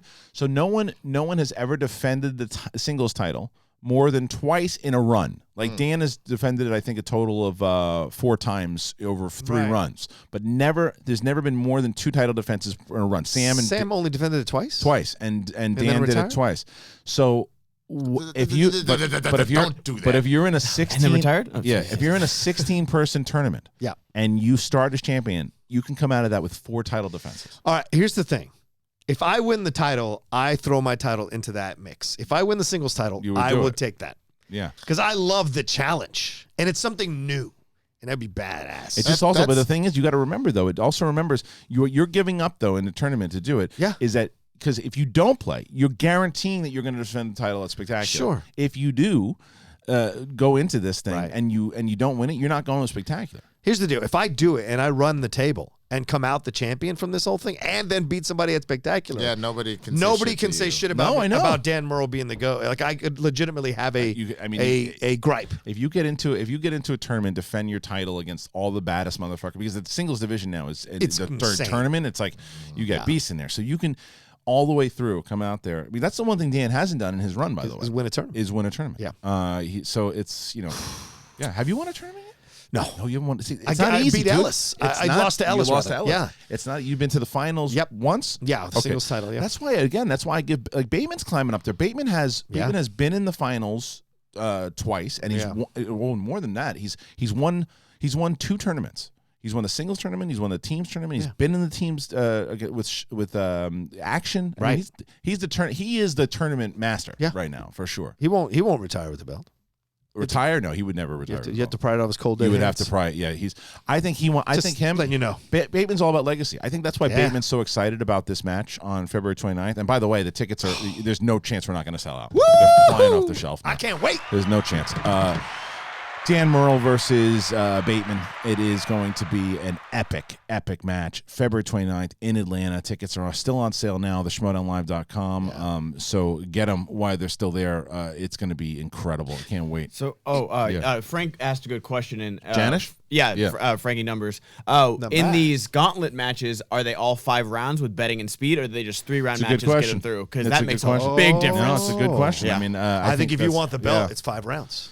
Every time that the belt is changed, it turns into a 5-round. But the entire tournament is 3 rounds. But whenever Except that the belt title match defenses. starts, so if you play the champion in the first round, you're playing a 5-round match. Because then you have to step your fucking game up. But it also gives the champion an advantage to hold on. Yes. Because like if you let's say like Jader Paramo, who's never played a match, right? Right. And let's say at that point he's 1-0 and he's going to be in the 15 spot or the 16 spot, and he plays against Dan. Or Bateman. Let's say he plays against Bateman. Damn! Did you just give your prediction for the?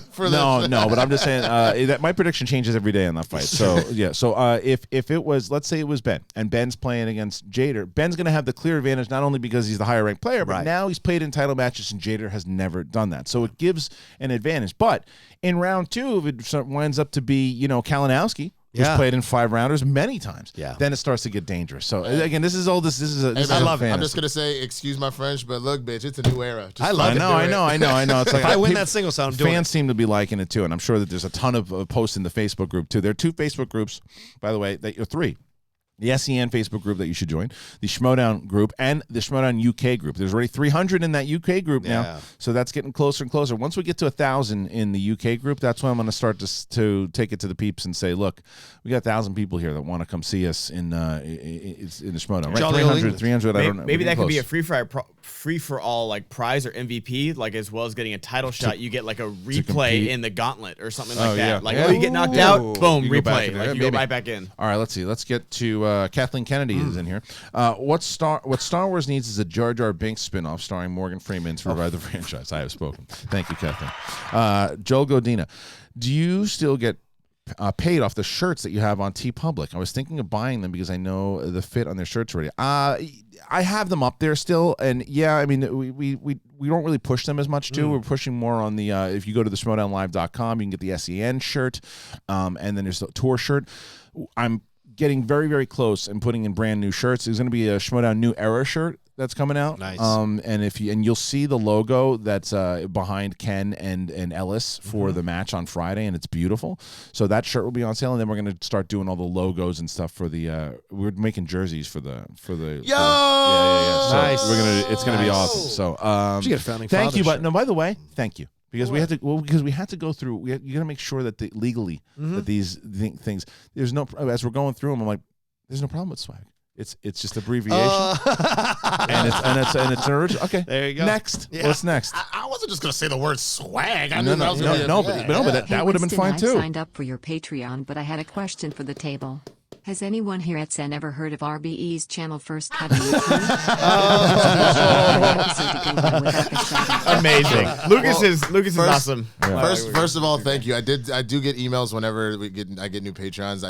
I set it up literally last night, so I haven't gone to like thank people. But thank you so much for that. I appreciate that. And yes, if you heard of RB3's YouTube channel First Cut, definitely should check it out. Yep. All right, let's see. Next coming on board here is Douglas Johnson, he told us to fuck off before. Richard Logan in the newest Darth Vader comic takes place after Empire Strikes Back. It is revealed that Padme is still alive. What? If this isn't a vision and holds true, is Star Wars going down the Marvel route, bringing back characters from the dead with cheap gimmicks? No. What's Chris Terrio doing in comics now? No. I don't know if that's. It's probably a vision. No way. That hasn't been. I don't know.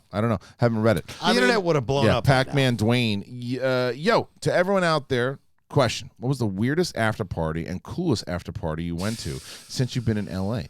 I heard L.A. parties are epic. I actually went to. It was probably both. I'll give you both. The coolest and the weirdest was I went to Shane Black's house after Kiss Kiss Bang Bang. Oh, nice. So he had everybody back to his house, and I'll just say I saw. I remember walking underneath this like.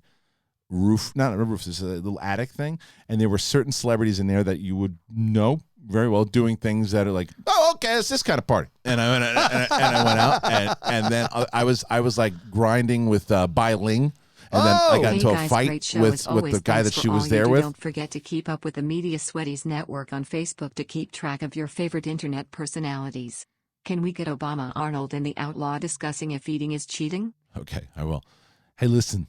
I know you're a faithful man, and I know that you've done some wonderful things with your family. And I know that you talk about making love to your wife after you win the match. Yeah. I have a very personal question. Apparently, I've seen you on the show, and I know your thoughts on this. Eating is not cheating. I got called one time, and the lady came in and said, "Hey, what are you doing?" And I said, "Come on, eating is not cheating." Look, that is only applicable if God bless you. Is when you and your wife Maria exactly have that list. If you meet a celebrity, that it's okay to sleep with them. Right. That's the only time that's all right. Mine was it's the a maid. cheat day, if you will. Mine was the maid. Oh, she's on the list. She was on a couple different lists. She would have the list of what to do in the house. Okay. She would have the list to go around the backyard. And On the figure grocery list? That's the grocery Okay, list. word. Was she on your grocery list? Is that what I'll you're tell you telling the me? problem. Hello, Outlaw. Nice to see you. Rocha shot his mouth off on SEN Live saying it wasn't cheating. The Outlaw and the Lady Outlaw, that doesn't happen. I don't eat anyone else but the Lady Outlaw, for God's sake. That's the only one. All right, because that is how the Outlaw rides. He finds one horse, and one horse for the rest of his life. One woman, Did he and just one call woman his for wife the rest a of his horse? life. So I was never in my right mind. Saving Outlaw. anyone else. Right, Lady Outlaw. But Rocha's, that's why he's put on so much weight. He's eating all the time. Let me tell you something. Let me tell you something, Outlaw. You better get a new Patreon because you're going to be sleeping on the couch.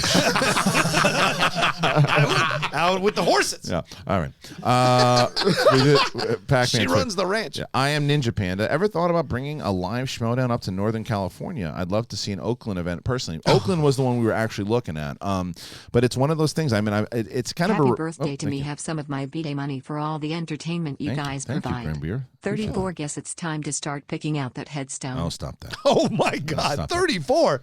Yeah, no. Kiss my ass. Yeah, You ever been 34 what? Since Jesus was on the earth, Rocha? I mean, that's right. Kurt and I remember 34. I think Paths of Glory. We're at the premiere for Paths of Glory. You want right. to talk about an after party? That Kubrick after party was insane. Kubrick. Oh, Yeah, you for went there? Paths of Glory. Was Oh it my Caligula? God. It was out of control. Helen Mirren was in the middle of it as Caligula, like crazy.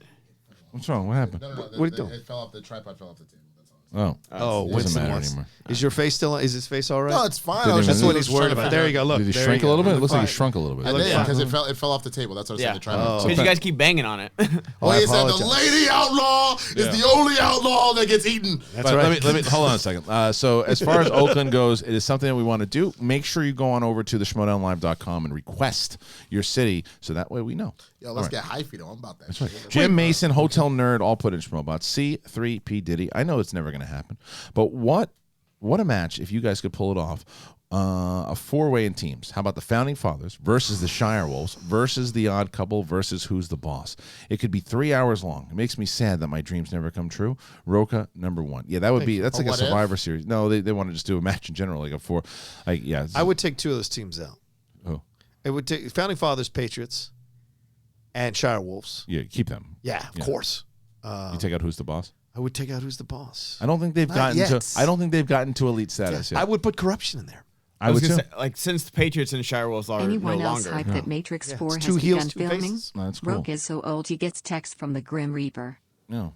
That's bad. That was a bad joke. You can do better than that. Yeah. But no, I saw The they were. Matrix did start filming already. Yeah, Great. I'm there was actually like a really little excited cell phone about video. that one. Because I'm curious because I want to redo from 2 and 3. I really love the first But the one. same people who did 2 and 3. Though. I know, but maybe they have another. Maybe they realize that there's another way to do it this time. Let me tell you something. This is how every Transformers I know. fan goes into a Transformers. Yeah, movie. but you like Maybe every Bay one of finally those figured it out. shit pieces. Yeah, but I'm just telling you. All right, hey Is that Chris. how they go into those movies? Yeah. Yeah. That's So sad. This one's $4.5 billion go into that movie. So suck it. You know, I mean, go- I guess the Fast figured it out. This Yeah, is they actually did. really funny. Hey, Kristian, watch the thing is the name of the user. Oh. He writes, "Hey, Kristian, watch the thing." That's good. I like that. Pac-Man Dwayne, I think I got a dong take.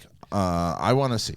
I'm the only one who has this take, and it's that Tim Burton is an overrated director. I really only like 4 of his movies. Thoughts? I'm not going to tell you that you're nuts. I think that in his heyday, I don't think he was overrated. Nope. I think for Edward Scissorhands and Beetlejuice and Batman and I don't think he's been good in a long time. I don't think he's been good in a very long time. What's his last good movie? Sweeney Todd? I didn't hate Big Eyes. A lot of people did, but I didn't hate Oh it. yeah, Big Eyes was okay for didn't a hate smaller it. film. It's Yeah, all right. but he hasn't Sweetie really- Todd I didn't like that much because I love the musical and he cut out Yeah. way too much The of the second musical. Alice. Big in Eyes or Wonderland Big was awful. Fish? Big Eyes. Big Big, Eyes. Fish Big might Fish be was his good. best one. Big Fish is really good. in I the like most Big recent Fish, yeah. memory, But that was at least 15, 16 Yeah. years ago. Yeah. Yeah, there's a little bit of resting on his laurels. Yeah. I Yeah. think. No, I think you just lose it. I think directors get older. Look at Walter Hill. Well, look at William Friedkin. They just lose it after a while. Francis That's what Ford happens. Coppola. No. I understand that, and like I said, there's a resting on the laurels type situation where it's the name is part of it, and the other Yeah. thing is you do a lot of the same shit. So Yeah.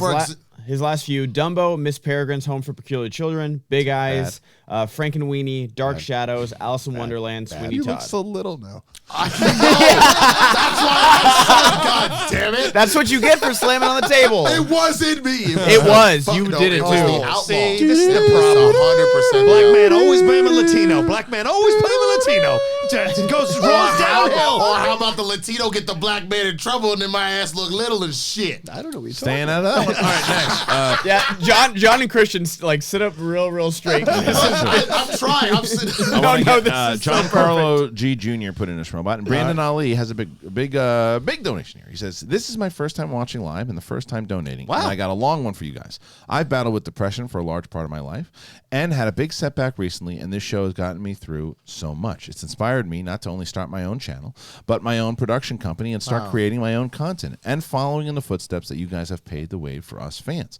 Rocha, you're amazing, and you're the person who got me into the Schmoedown, and I look forward to seeing all your success. Thank you. Winston, you are so cool, and I got to say, Team Swaggy looking like it can do some damage. Ben, I know you're newer to the sphere, but from this fan, you're some of how to breathe a fresh air into. Hold on. I know you're newer to the sphere, but from this fan, you're somehow a breath of fresh air that fits perfectly into the chaos that is Schmo's and welcomed addition. Thank you like so a much. donut in a bagel shop. And lastly, Kristian, thanks for all the amazing content. You have no idea how much you guys have helped me, and you're one of the big reasons I'm here and helped me rediscover my passion for movies and entertainment. I love you guys. Hope to thank you in person one day. Thank you. Yes. Very sweet and very nice. Thank you so much.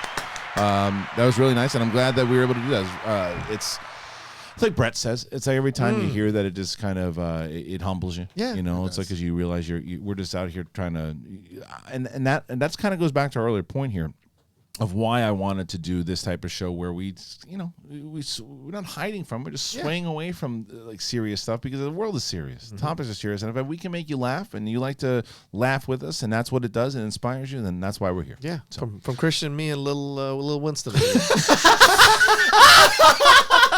Lil Win, Little swaggy.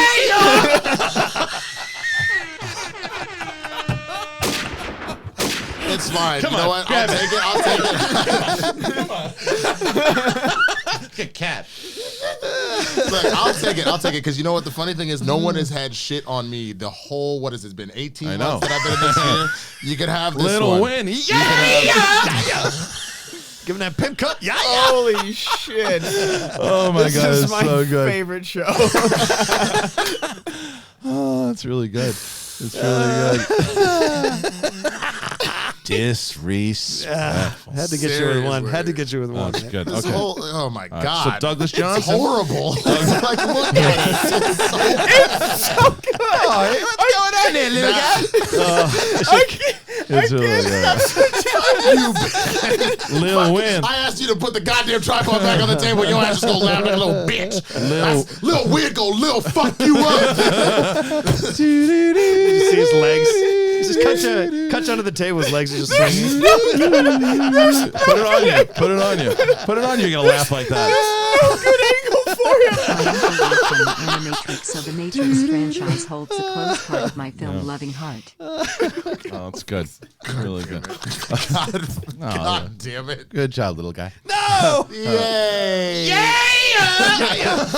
All right. There you Douglas. All right, you know how I get. You know how I get now, like one N-word a quarter? You get No. one more, yeah. Okay, You get one more, yeah. All right, Douglas Johnson. Douglas Johnson. Sorry for the Rachel comment. That's my bad. Question. What if I don't want to eat it, What Dick? happened now? No. That was the one. No. Oh, no, sorry. I had you on the fourth shot. And now I'm a boy. You jumped into the Matrix. Douglas Johnson says, sorry for the Rachel comment. That's my bad. Question. What if I don't want to eat a dick? It's really good. Brandon Ali. Kristian, we did that already. Sorry. Sam Raimi is in here. What? Spider-Man? I mean, what Doctor Strange 2 needs is a scene where Stephen Strange is dancing to People Get Up and Drive Your Funky Soul on a public sideway of New York. Yeah, I know. Exactly. That's what makes me nervous. Garth McMurray. I agree that SEN Live is a place for fun talk and not controversial political talk. There are thousands of other places you can talk about that. Oh, and Rocha? Yeah. In case I meet you in person, You will. please manscape and powder your balls before you drag them. Powder your face. Powder your face, Powder your Garth, face. because now I'm just going to drag my a-hole and my balls across your face. Jesus. That sounds like eating isn't cheating. Stop flirting with the fans. Manny being manic puts in a Schmoedown. Thank you so very much. Cameron French. With Terminator Dark Fate, Charlie's Angels, and Doolittle bombing at the box office, do you think box office bombs are too predictable? This came in yesterday. If so, what movies do you think will bomb next? We answered this the other day, didn't we? We had a version I saw it of come up this. today. I saw it It come was the up today. same one, but my predictions are The Boy 2 and Blood. Yeah, this was the same one. Yeah, that it came was. in. Yeah. The next bomb. What's the next bomb that's going to come out? I mean, Well, depends Underwater was predictable, despite what RB3 minus said. go to Ben. Bring up the box office movie. So bring up movie releases. The numbers. Bring up that site. Just type in movie releases, the numbers, and we'll get an idea of some of these movies that come out. I think Bloodshot was one of the ones that was mentioned. Yeah, Bloodshot. no more water. Possibly There's no more. Sonic. There'll be one soon. Maybe have some Let's soon. see. Rick Duran. I'm going to look at this in a second. Yeah. Hey, SEN team, wanted to thank you for the laughs. I was catching up with the Dagnino episode, and I needed the crack up from the Arnold versus Yoda bit. My dad had a heart attack on Tuesday and is in the hospital. So you guys really lifted my spirits. Thanks. I'm glad, Rick, and I hope your dad's okay. I hope he's doing okay. I hope he's recovering. Yeah, and we'll be here making you laugh, and we'll make sure now we know how to do it every single time, because whenever we are on, I'll make sure I just bump this a little bit, and then Lil Win will pop up. That was your last one. There it is. It's like the. I get oh, three? no, water. Yeah, get three? you're at three. Because now it's essentially like the JTE rule. You do it again, and. I get fouled. Yep. Yeah, that's fair. Rick Duran. Hey, SEN team. Oh, we did that. Sorry. Hotel Nerd put in a Schmoedown. Hey, Kristian, don't watch the thing. And he says, hey, Kristian, don't watch the thing. It's good. I like that. Lucas J. Shashek put in a Schmoedown. Hotel Nerd said that we laughed over his last Schmoedown. Yeah, I'll get to it. Lucas L. Shashek, Kristian, that wasn't. I don't know. Sorry. B. Arthur can get it. Oh, Hey, John, is the Golden Girls episode Yokel Hero a samurai or Western? Cameron French, thank you, Roker, for spoiling Game of Shadows. The movie's 10 kiss years my old. fucking ass. I hate that kind of I shit. can't You stand really that shit. The want movie's 10 years old. Oh yeah, The movie's 10 years If you old. haven't caught up to it now, I don't live on it's not- your it's not- schedule yeah, in your world. It's a You 10-year-old got up to- movie. I'm just saying Come on, that's get outta the here. second time you've said that someone could put their mouth on your ass. Yeah. Like, what are you? Oh, yeah, it's true. Well, maybe he likes that kind Prison of thing. rules, son. Suge Knight 323. I didn't do it. SEN Latinos. Roca, do me a favor. Yeah. can you cut a promo on Goddard and how you're coming for that ass? And Kristian, can you tell people why they should come to the free-for-all? But as Richard, Winston, Drip Drip, Outlaw Nation, Den for Life. All right, I'll start. Nice. Hey, listen, I gotta be honest with you. What are you doing? You sitting around in your basement just staring at the wall, wondering, what the fuck am I doing with myself? 40 fucking people answering questions, fucking movie nerds. I don't know what the fuck they're talking about, but I'm excited. Looking around, you got fucking Dan Merle. Bibiani's gonna pass out, staying there for more than 25 hours, answering the same fucking shit about Tim Burton and God knows who. Get the fuck over there. The tickets are on sale right now. It's unbelievable. What? Yeah, okay, fine. I know more. What do you got? Let me tell you something about the Outlaw. When he first came into the league, he was the only Latino champion. And now I hear that there's some guy who steals Jewish food in the mornings who wants to be a champion himself. The Bagel Boy. What kind of Bagel Boy? The Bandit. He's even stealing something from Burt Reynolds. Well, I'll tell you what he's not going to steal, and that's the title. Ben, you can't even ask a proper woman out on a date. How the hell do you think you're going to hold a belt in my league? Good luck, kid. Get through RB3 first, and then you'll have something to say. But until then, do some studying, for God's sakes. The Outlaw coming in hot. Coming in. I gotta be honest with you, though. Hector Navarro was also Latino. As everyone knows, the Outlaw never counts the IG belt.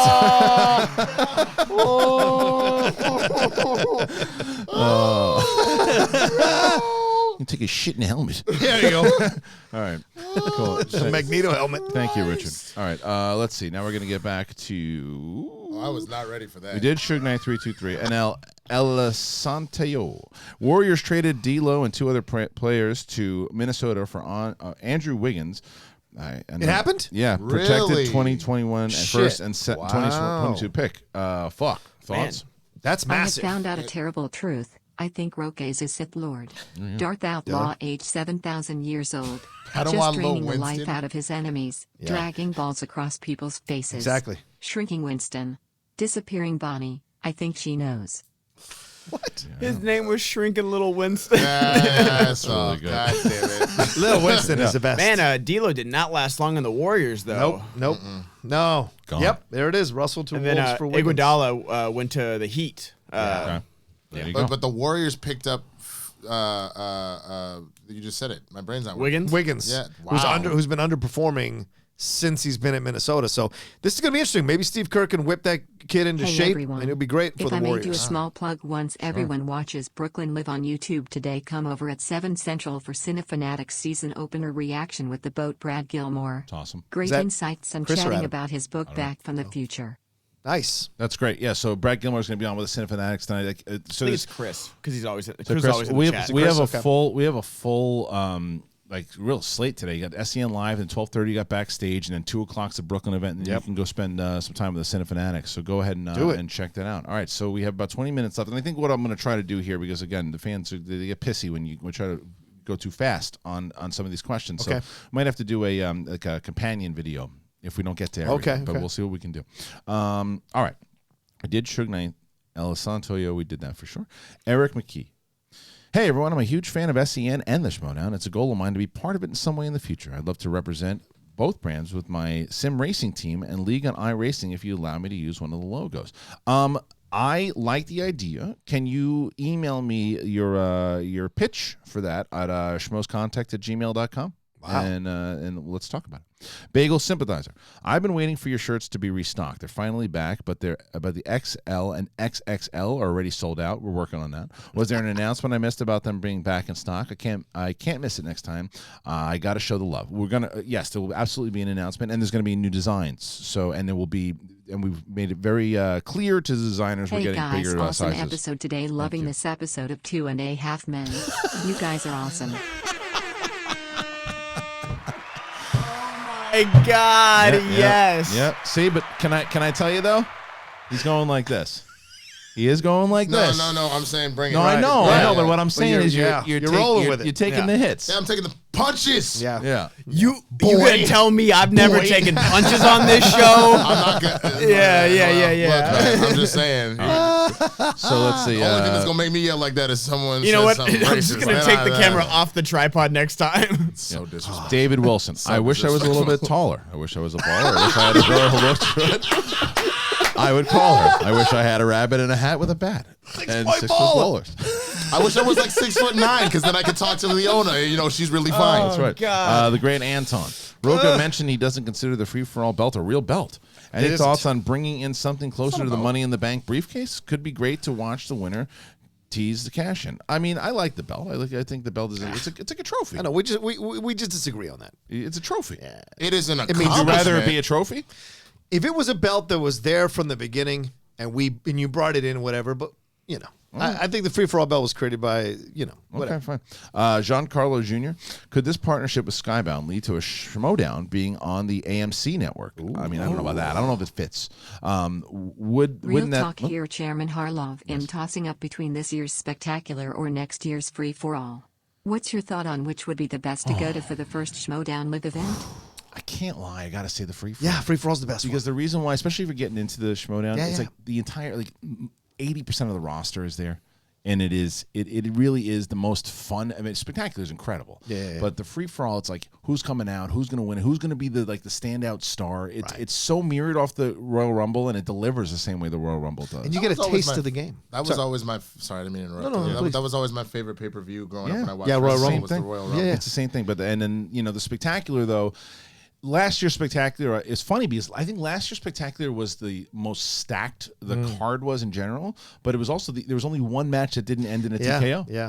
And it was the match that everyone thought could end in a TKO. It was a Star Wars match because Laura Kelly held her own and kicked ass. Laura Kelly's been kicking some ass up there on Twitter. She's been going to these Star Wars trivia contests and winning. I know. She's really good, man. She told the nerds to get a dick. Suck a dick. Go get a dick. I like get a dick. Giancarlo don't play. Jr. That was the one. Sorry. Hotel Nerd. This is the one maybe. This year's Razzies should just cancel and give all the awards to cats. Winston, when I listen to audio only and every time I hear your voice, I think of Obama. You read that? I thought we did that. Yeah, you did that one. You legit could prank call people acting as Obama. Yeah. Yeah, that's when he plugged his Patreon. So what is it? I'm not sure what he Winston said. had a Patreon.com. I think like there might be one after that when we were all laughing at little shorty I don't Winston. see one. All right. Used to X code.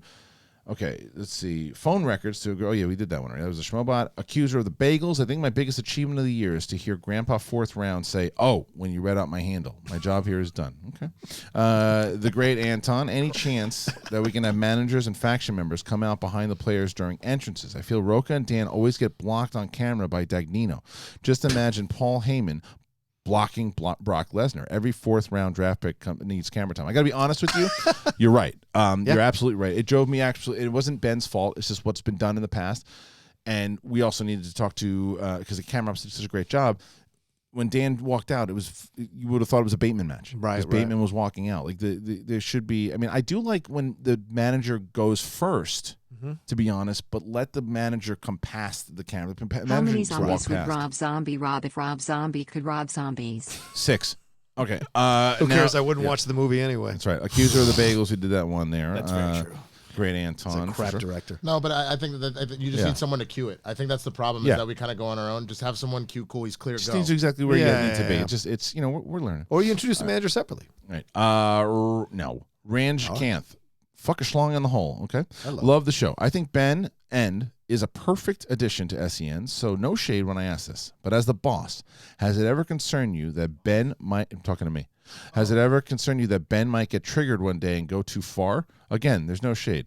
No. I've talked to Ben about this. Like he's learning. You got to remember something. Ben didn't come into this show to be on camera. Ben was on this show. I'm not saying he didn't have aspirations to be on camera, but I didn't bring him in to be on camera. I brought him in to help out around the studio the same way he was doing beforehand. I asked him. I gave him a shot to be on the table, and he took it and he knocked it out of the park. So he became a character on the show. And I told him though beforehand, told everybody, you got to get used to the way that this show is. It's not for everybody. It's not for everybody. And and as the new guy, you always get some shit. It's part of it. So I think that I don't think he's ever said anything that has gone too far. So Ben, don't fuck up. The great Anton already. We said, will the Schmoedown be designed as a keeper league in 2021, or will only champions be safe again next year? I don't know yet. I think that there's either gonna be something to where we're going to allow like the top 2 players to stay on the faction, like all the way through. I think just champions, and so even if you if if you guys lose, which I don't think the Founding Fathers will, but if Dan wins the belt and keeps it, it's just Dan. So Rocha's available to be drafted. So you're saying if they're not teams champions? Yeah, if they're not teams champions, I see. so nobody Yeah. holds anybody not holding a belt is all free. of it. All of it could change. I mean, we're so early into this season. Oh, yeah. So. Not to be an ass, because I do think that your faction will lose some of those belts, but I think that Okay. I just do. Okay. You need to. You need to believe that. I respect that. There's some hitters. Yeah. There's some Every year coming there's for it. hitters. Well, You yeah. hey, Did we you have gave the belt at the end of last year? Let me finish. Hey, we gave you respect. Now give him respect. Little win. Go ahead.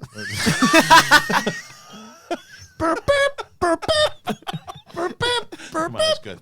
Go ahead. I mean, it was fine, but that doesn't mean you would go get this desk there, goddammit.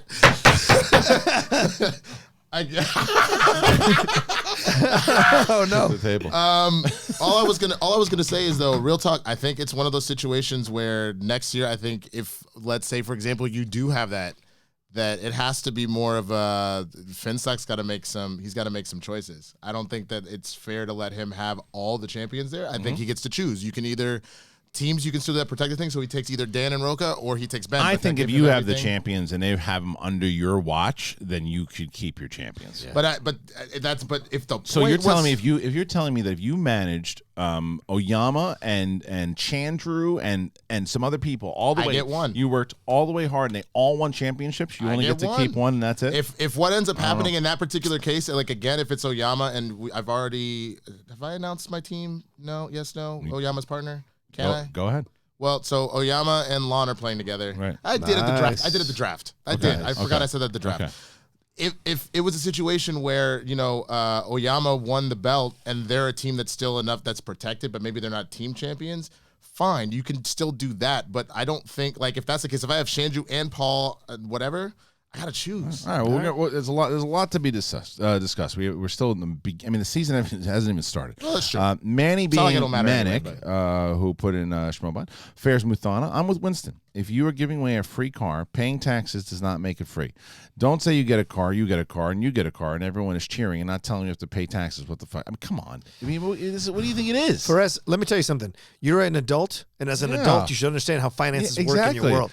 And as soon as they give you a car, you're like immediately Right. thinking, "What's the taxes on this?" Exactly. Yeah. And to sell it. Sorry, you And don't then get he anything also for free. says, "Hey guys, I hope you guys are having a wonderful day. I was watching Old Patriots, and the Dropkick Murphy song adds an element to those matches that I did not know I needed because as the match is going on, I am singing the song, and the silence for the Patriots was funny. Yeah, I know it caused fear in the hearts of men. I used to love that fucking song until they became theirs. Until they did Then it. now when I hear it, I just get angry. I remember being there's impulsively. that horrible ass movie, Daddy's Home 2. Oh, yeah, and yeah. that song breaks out, and the first thing I thought of was JT and Snyder coming out. I'm like, oh. Join the Fourth Outlaw. Yeah.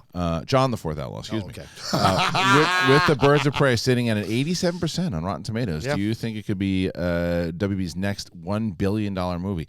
I don't know about $1 billion. I think it's going to make a lot. $1 billion is it's tough. Let's see what it does opening weekend, and then I think that's easy to judge. I don't think there's anything coming out that's going to challenge it for a bit. Yeah. So, So that's I think why it's that's why possible. it's positioned in a photograph. good place. Yeah. It's positioned in a good place. You want to tell me the last $100 million film about a romantic comedy Hold or on. romantic love story? That could knock it off of number one. The only reason I say that is you do not understand how hype it is in the black community right I get now. that. I do. That by itself, because Birds of Prey gets a whole week, the hype it'll still be a big deal, but it will have died down. That is my argument. Look at Bad Boys for Life. That did for 3 weeks. aware. Nothing was And, challenging it. You know how many black people saw that movie like 5, They 6, did. 7, 8, 9, They 10, did. 11, 11 No, times? respect. Look, I've said for years that the black community needs to be respected with their ticket buying abilities. If you do Why do you think movies, Tyler you Perry make can money. buy a fucking plantation exactly. True. and then Because he pays- and then because he- have new slaves? Well, because he also doesn't pay anybody union wages. and have new slaves. No one wants to talk about that. He's Danny- a non-union director. Danny Mick put in a Schmoebot. Juan Harry Sadsack. Ben, I get the nickname hate. My name is Harry. I used to have people call me Harry Balls. Like, imagine going somewhere with your girlfriend and someone says, Kristian, can you read this with the impression? Hey, yo, there goes motherfucking Harry Balls. Nice.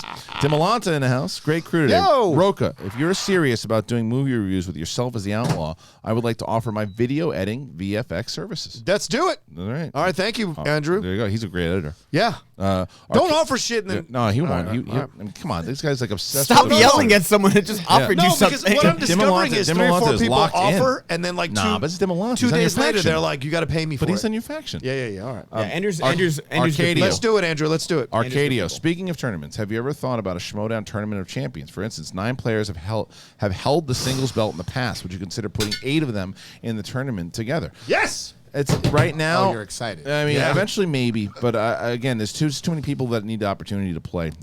So we'll see. Pac-Man Dwayne, you talk about the XFL early. I live in Washington D.C. I'm not lying to you. They have job opportunities on Indeed. That shit going to be gone by the end of the year.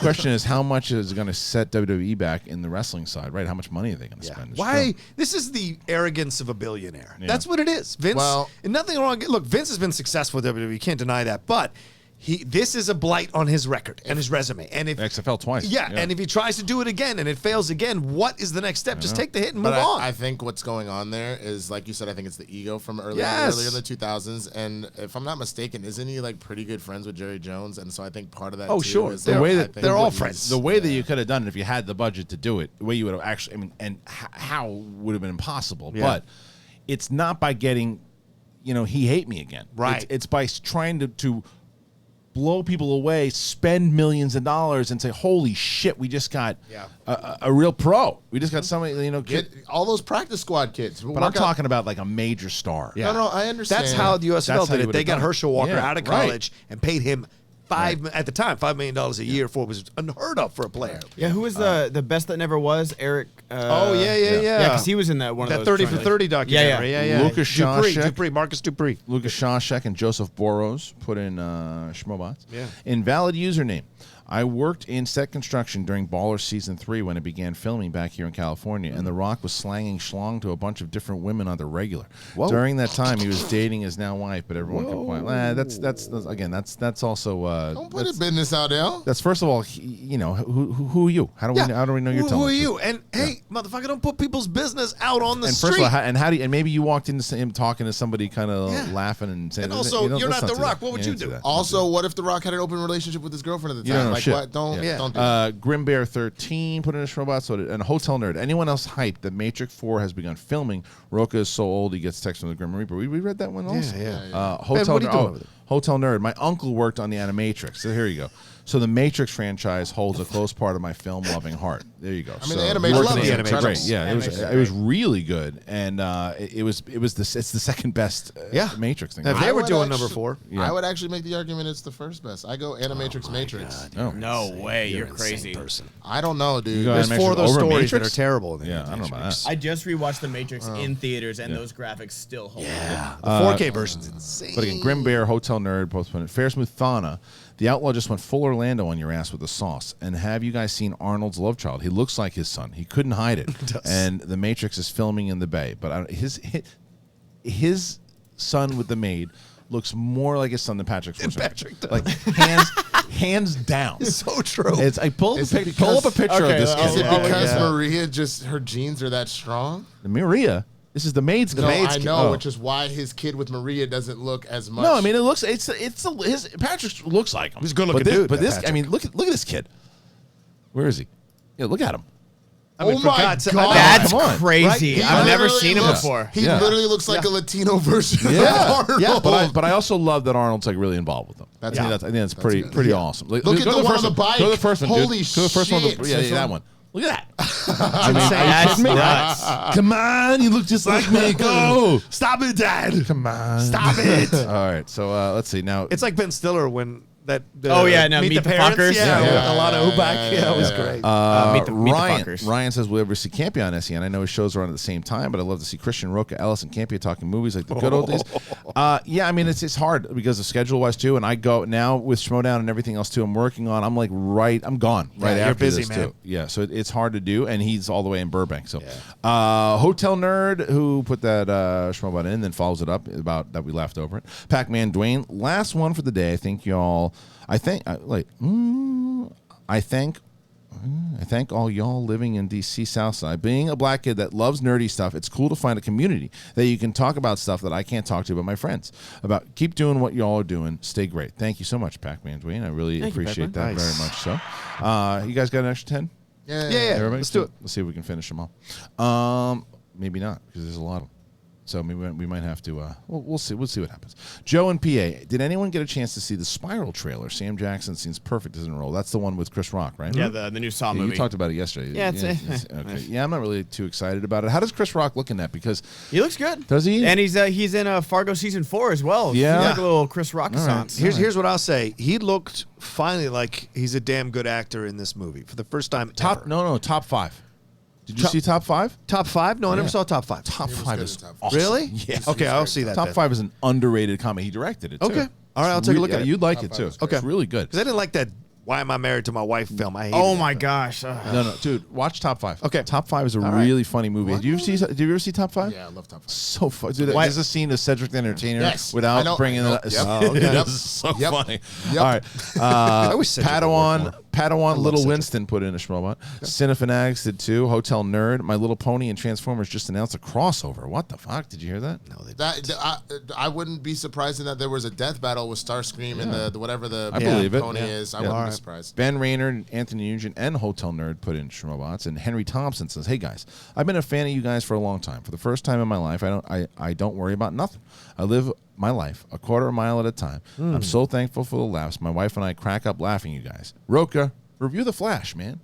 The Flash? That's what he said. The show? That's what he said. People still watching that show? I guess so. Yeah, man, I'm behind actually. Yeah. I'm gonna have to wait until at this point with all of those shows. I'm gonna have to wait until they're over and on Netflix. Right. They Yeah. don't let you rewatch shit. Exiled Garlic asked, it told us we should check out Samuel Kim's music on YouTube. I think I've heard this guy. He's got a dope song, a Mandalorian mix with the Rocky theme. I have heard this. It's yeah, great. someone sent it to me. great. It's on my workout mix now. It's great. But awesome. There Send it to is. me. It's called Transformers Friendship in Disguise. Okay. It looks like a little mini-series animated thing. So That's it's cool. fun. Yeah, it's All fun. right, that makes sense. And then Bam Bam. Tim Burton started sucking as soon as he started using a ton of CGI in all his films. It takes away from his creativity. He was the best when he had that dope practical effect style. I don't disagree with that. But I also think there's a lot of different things in his movies that I don't necessarily love. Did Danny Elfman stop doing his scores? They were the best with the dope practical effects style, yo. That right. was the one. That is right. Stan Winston for life. Let's going over to the two. I was just saying that sounded like an old man trying to be hip, like a motherfucker. Goddamn it. Shut up, Lil Winston. Okay, old man. Jesus. Okay, boomer. Jesus. Go Bring me the beer. Heading over to Super Chat here. Levi Road. How do you guys feel about Shia LaBeouf? I think he's one of the best naturally gifted, but he's never in the conversation for best actor alive. I don't think he's earned that yet. No. But I think he's supremely talented. Yeah, And hell of I a comeback this year. Hell of a comeback in general. Yeah. Especially, I mean, my stupid vote counts. I was a harsh critic of him for a very long time, and he's now one of my he's now becoming not miss film for me. Yeah. Like when he does movies, I want to see it because I respect his choices that he makes as an actor. I think he really commits and is never it doesn't seem half-assed the way it did when he was in these big budget movies, and I think that he's just turned a corner, and I do think he's very talented. Yeah. All right. Adopted Asian is back. Oh. Hey crew. So with the Star Wars pilot released last week and now the alternative Odin, Hela, Thor, Ragnarok scene leaked yesterday, have there been any deleted scenes that you've always wanted to see? I mean, I wanted to see more stuff. I know that they showed it in episode 3, but like the building of the Republic and the rebellion and how it actually started. And I know that was in there, but I would like to see some more stuff there too. Yeah. The Spider-Man cameo in Venom. Oh, was that an actual thing?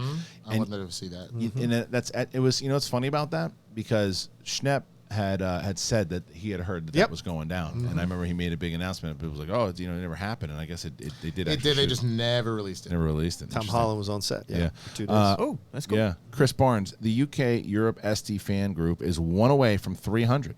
Over 200 new members in a week. We're growing. Very excited for Ben versus RB3 tomorrow. Yeah, I mean, Chris, you're right. The UK group is growing. Got to get that group to 1,000. Got to get that's my goal. Get the and don't join. Seriously, do not join it if you're not from that side. Oh, I don't want people joining it for like That's from fair. here because like we have that regular group. I need to find the UK fans. That should be an you're trying to exclusive. use Yeah, it should be an exclusive UK European group. if you're an American, Yeah, don't join. yeah, get lost. Well, I was gonna- get do you need lost. to make it not to go, take shots, but do you need to make a UK and then an EU group at this point since we Brexited and shit? I know. I had to, sorry, I know to it's connect true. the dots. I know. Andrew Bristow. Hey, crew. I went to the first Brooklyn event, but I couldn't make the recent one. My sister was in hospital. I would love to buy a ticket for someone for the next event. How can I? Again, I would say, first of all, it's very generous. Second of all, I would say go to the Facebook group and tell people that, look, you're looking to gift somebody a ticket, whether it's Atlanta or the free-for-all, and see who someone will hit ship pretty fast. So, yeah, there you go. David Kikwa. People who live in Vegas avoid the Strip at all costs. Fans in Vegas don't care about entertainment here. If you have an event here, people will come, period. It's easier said than done. I don't know. I don't know how big the fan base is in Vegas. It scares me because it's a cost. Shane Vassar. Kristian, with the Oscars coming up, I got to think about the old You Reviewers Awards. Was wondering if you guys ever thought about bringing those back. Nah, we're also everybody that did those. It was myself and Jeremy Johns and Chris Stuckman and Ellis. We're also far apart from what that was back then, and I wouldn't even know who to reach out to now. And again, there's so many YouTube reviewers now. Like there was like 12 or like 13 that had any prominence back then when we were doing it. So now there's just so many people. And it was a lot of work. It was a lot of work for no money. Yeah. So probably not. No. All right, Dan Bescher. Kristian, you ever thought about being Vince McMahon and screw a face a la Montreal Screwjob, so then you could decide the winner and have a storyline any way you wanted in your head? Well, no, because that's the thing. The stories will never, and I've said this many times, the stories will never impact the game itself. Like even when we did the thing where Rachel played against two people, if Rachel would have won that game, which she very well almost did, then storyline would have been a little different. But, we can stack the deck if it wants to help the storyline, but we can't actually, screw with the game because plus the fact that we're playing, for a prize at the end of this thing, you can't legally you can't. I also appreciate the fact that you've always been very upfront about it. You always have both paths every single time, and it's part of the reason why I thought about drop kicking Chance when he looked like he might maybe get that 5-pointer about the Karate Kid. I was like, bitch, if you fuck on my team, which he did. Which one was that? Against Corruption. That Against was the match. Corruption. That's the match that broke us up. Right. Because you were like, I think like it was funny. You didn't tell us straight up that they were the favorites, but you're like, okay, I kind of want to break you and Zip up. So like, if you lose, that's what we're gonna do, and if you don't, then we'll keep going. And we can figure it out. Yeah. And you very well could have because you beat Trek. No one thought you were going to beat Trek at all. Beat Trek. Yeah. And that was a team that challenged for the titles. Manson Inman, They were. People don't realize that Winston was on a team that he was a step away. He lost to Shire Wolves. He was a step away. His last two losses was against Corruption and the Shire Wolves. Yeah, it was a tough literally two teams that went on to be champions in a row. Matthew W., if outsourcing the pay-per-views to other services could make them more dollars, then it's worth it. Yeah, of course. Disagree. Network subscribers have been going down since the beginning anyways, and the product just isn't that good right now. No, the product is terrible now. That's why that's why we started our show Strong Style on Outlaw Nation with me and Aaron, because we want to go back and remember what it was like to enjoy wrestling again. Yeah. So we've been talking about one classic match every week on my channel, and it's been a blast. It's made me fall back in love with it again. It's the old school stuff. Yeah, old school stuff is great. Because people got on me for because I was saying I just don't think Drew McIntyre's a star or whatever too, and they're like, yeah, you should watch Royal Rumble, and I was like, maybe I will. I'm like, I just don't care. Yeah, it's just like it's not as exciting as it used to be. I was gonna say the Royal Rumble's fun because you give a shit about everybody that runs in. You're like, oh shit, right? But I don't know if I care about any of these people. Plus, ever since they did something to do with Fox, it feels like to me they're trying to put certain people in certain positions and keep them there for a while to merchandise and promote and push up. I wanted to go back to make it feel like, granted, it's always going to be, as Makuga says, a fake sport, but I want it to feel like a sport again. I want it to feel like the big, like when they used to go and they used to have Michael Buffer come out and they'd be like, introducing Sting in this corner. And like the way that they do it, it doesn't even feel like when they do that sometimes during the pay-per-views, but it's still like, give me a record. Give me a record. Give me give me accomplishments of what they've done, and show me like what kind of legend of the game they are too. I don't know. I always love actors saying it's a fake sport. What you do is fake too. That's right. That's right. Last time I looked. Matthew W. of outsourcing the paper. We did that already. Haskell 420. Hey gang, was season 7 of the new era of the Schmoedown debuting today. 5 p.m. Of last week's epic New York live event. Will there be a backstage today? I think we answered the question for you, Ed. The backstage will be in about 24 minutes from now. Rocha and Ben will be on, and then at 2 o'clock, premiering on this channel. It was back to back to back. We have the main event. Yeah, that's right, Ben Bateman. So just in the movies, Help My Friend and I Settle Our Debate. Is the first Rush Hour movie a classic movie?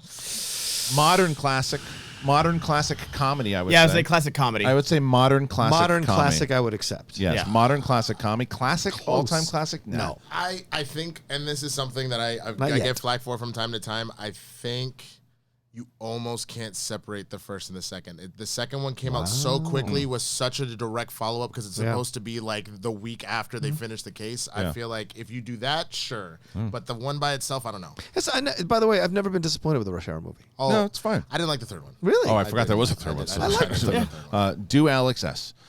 Rocha, Winston, and Ben. They should get a leather jacket for Kristian so he can join their club. Love from Germany. Thank you. Love from Germany. That's right. Some random guy.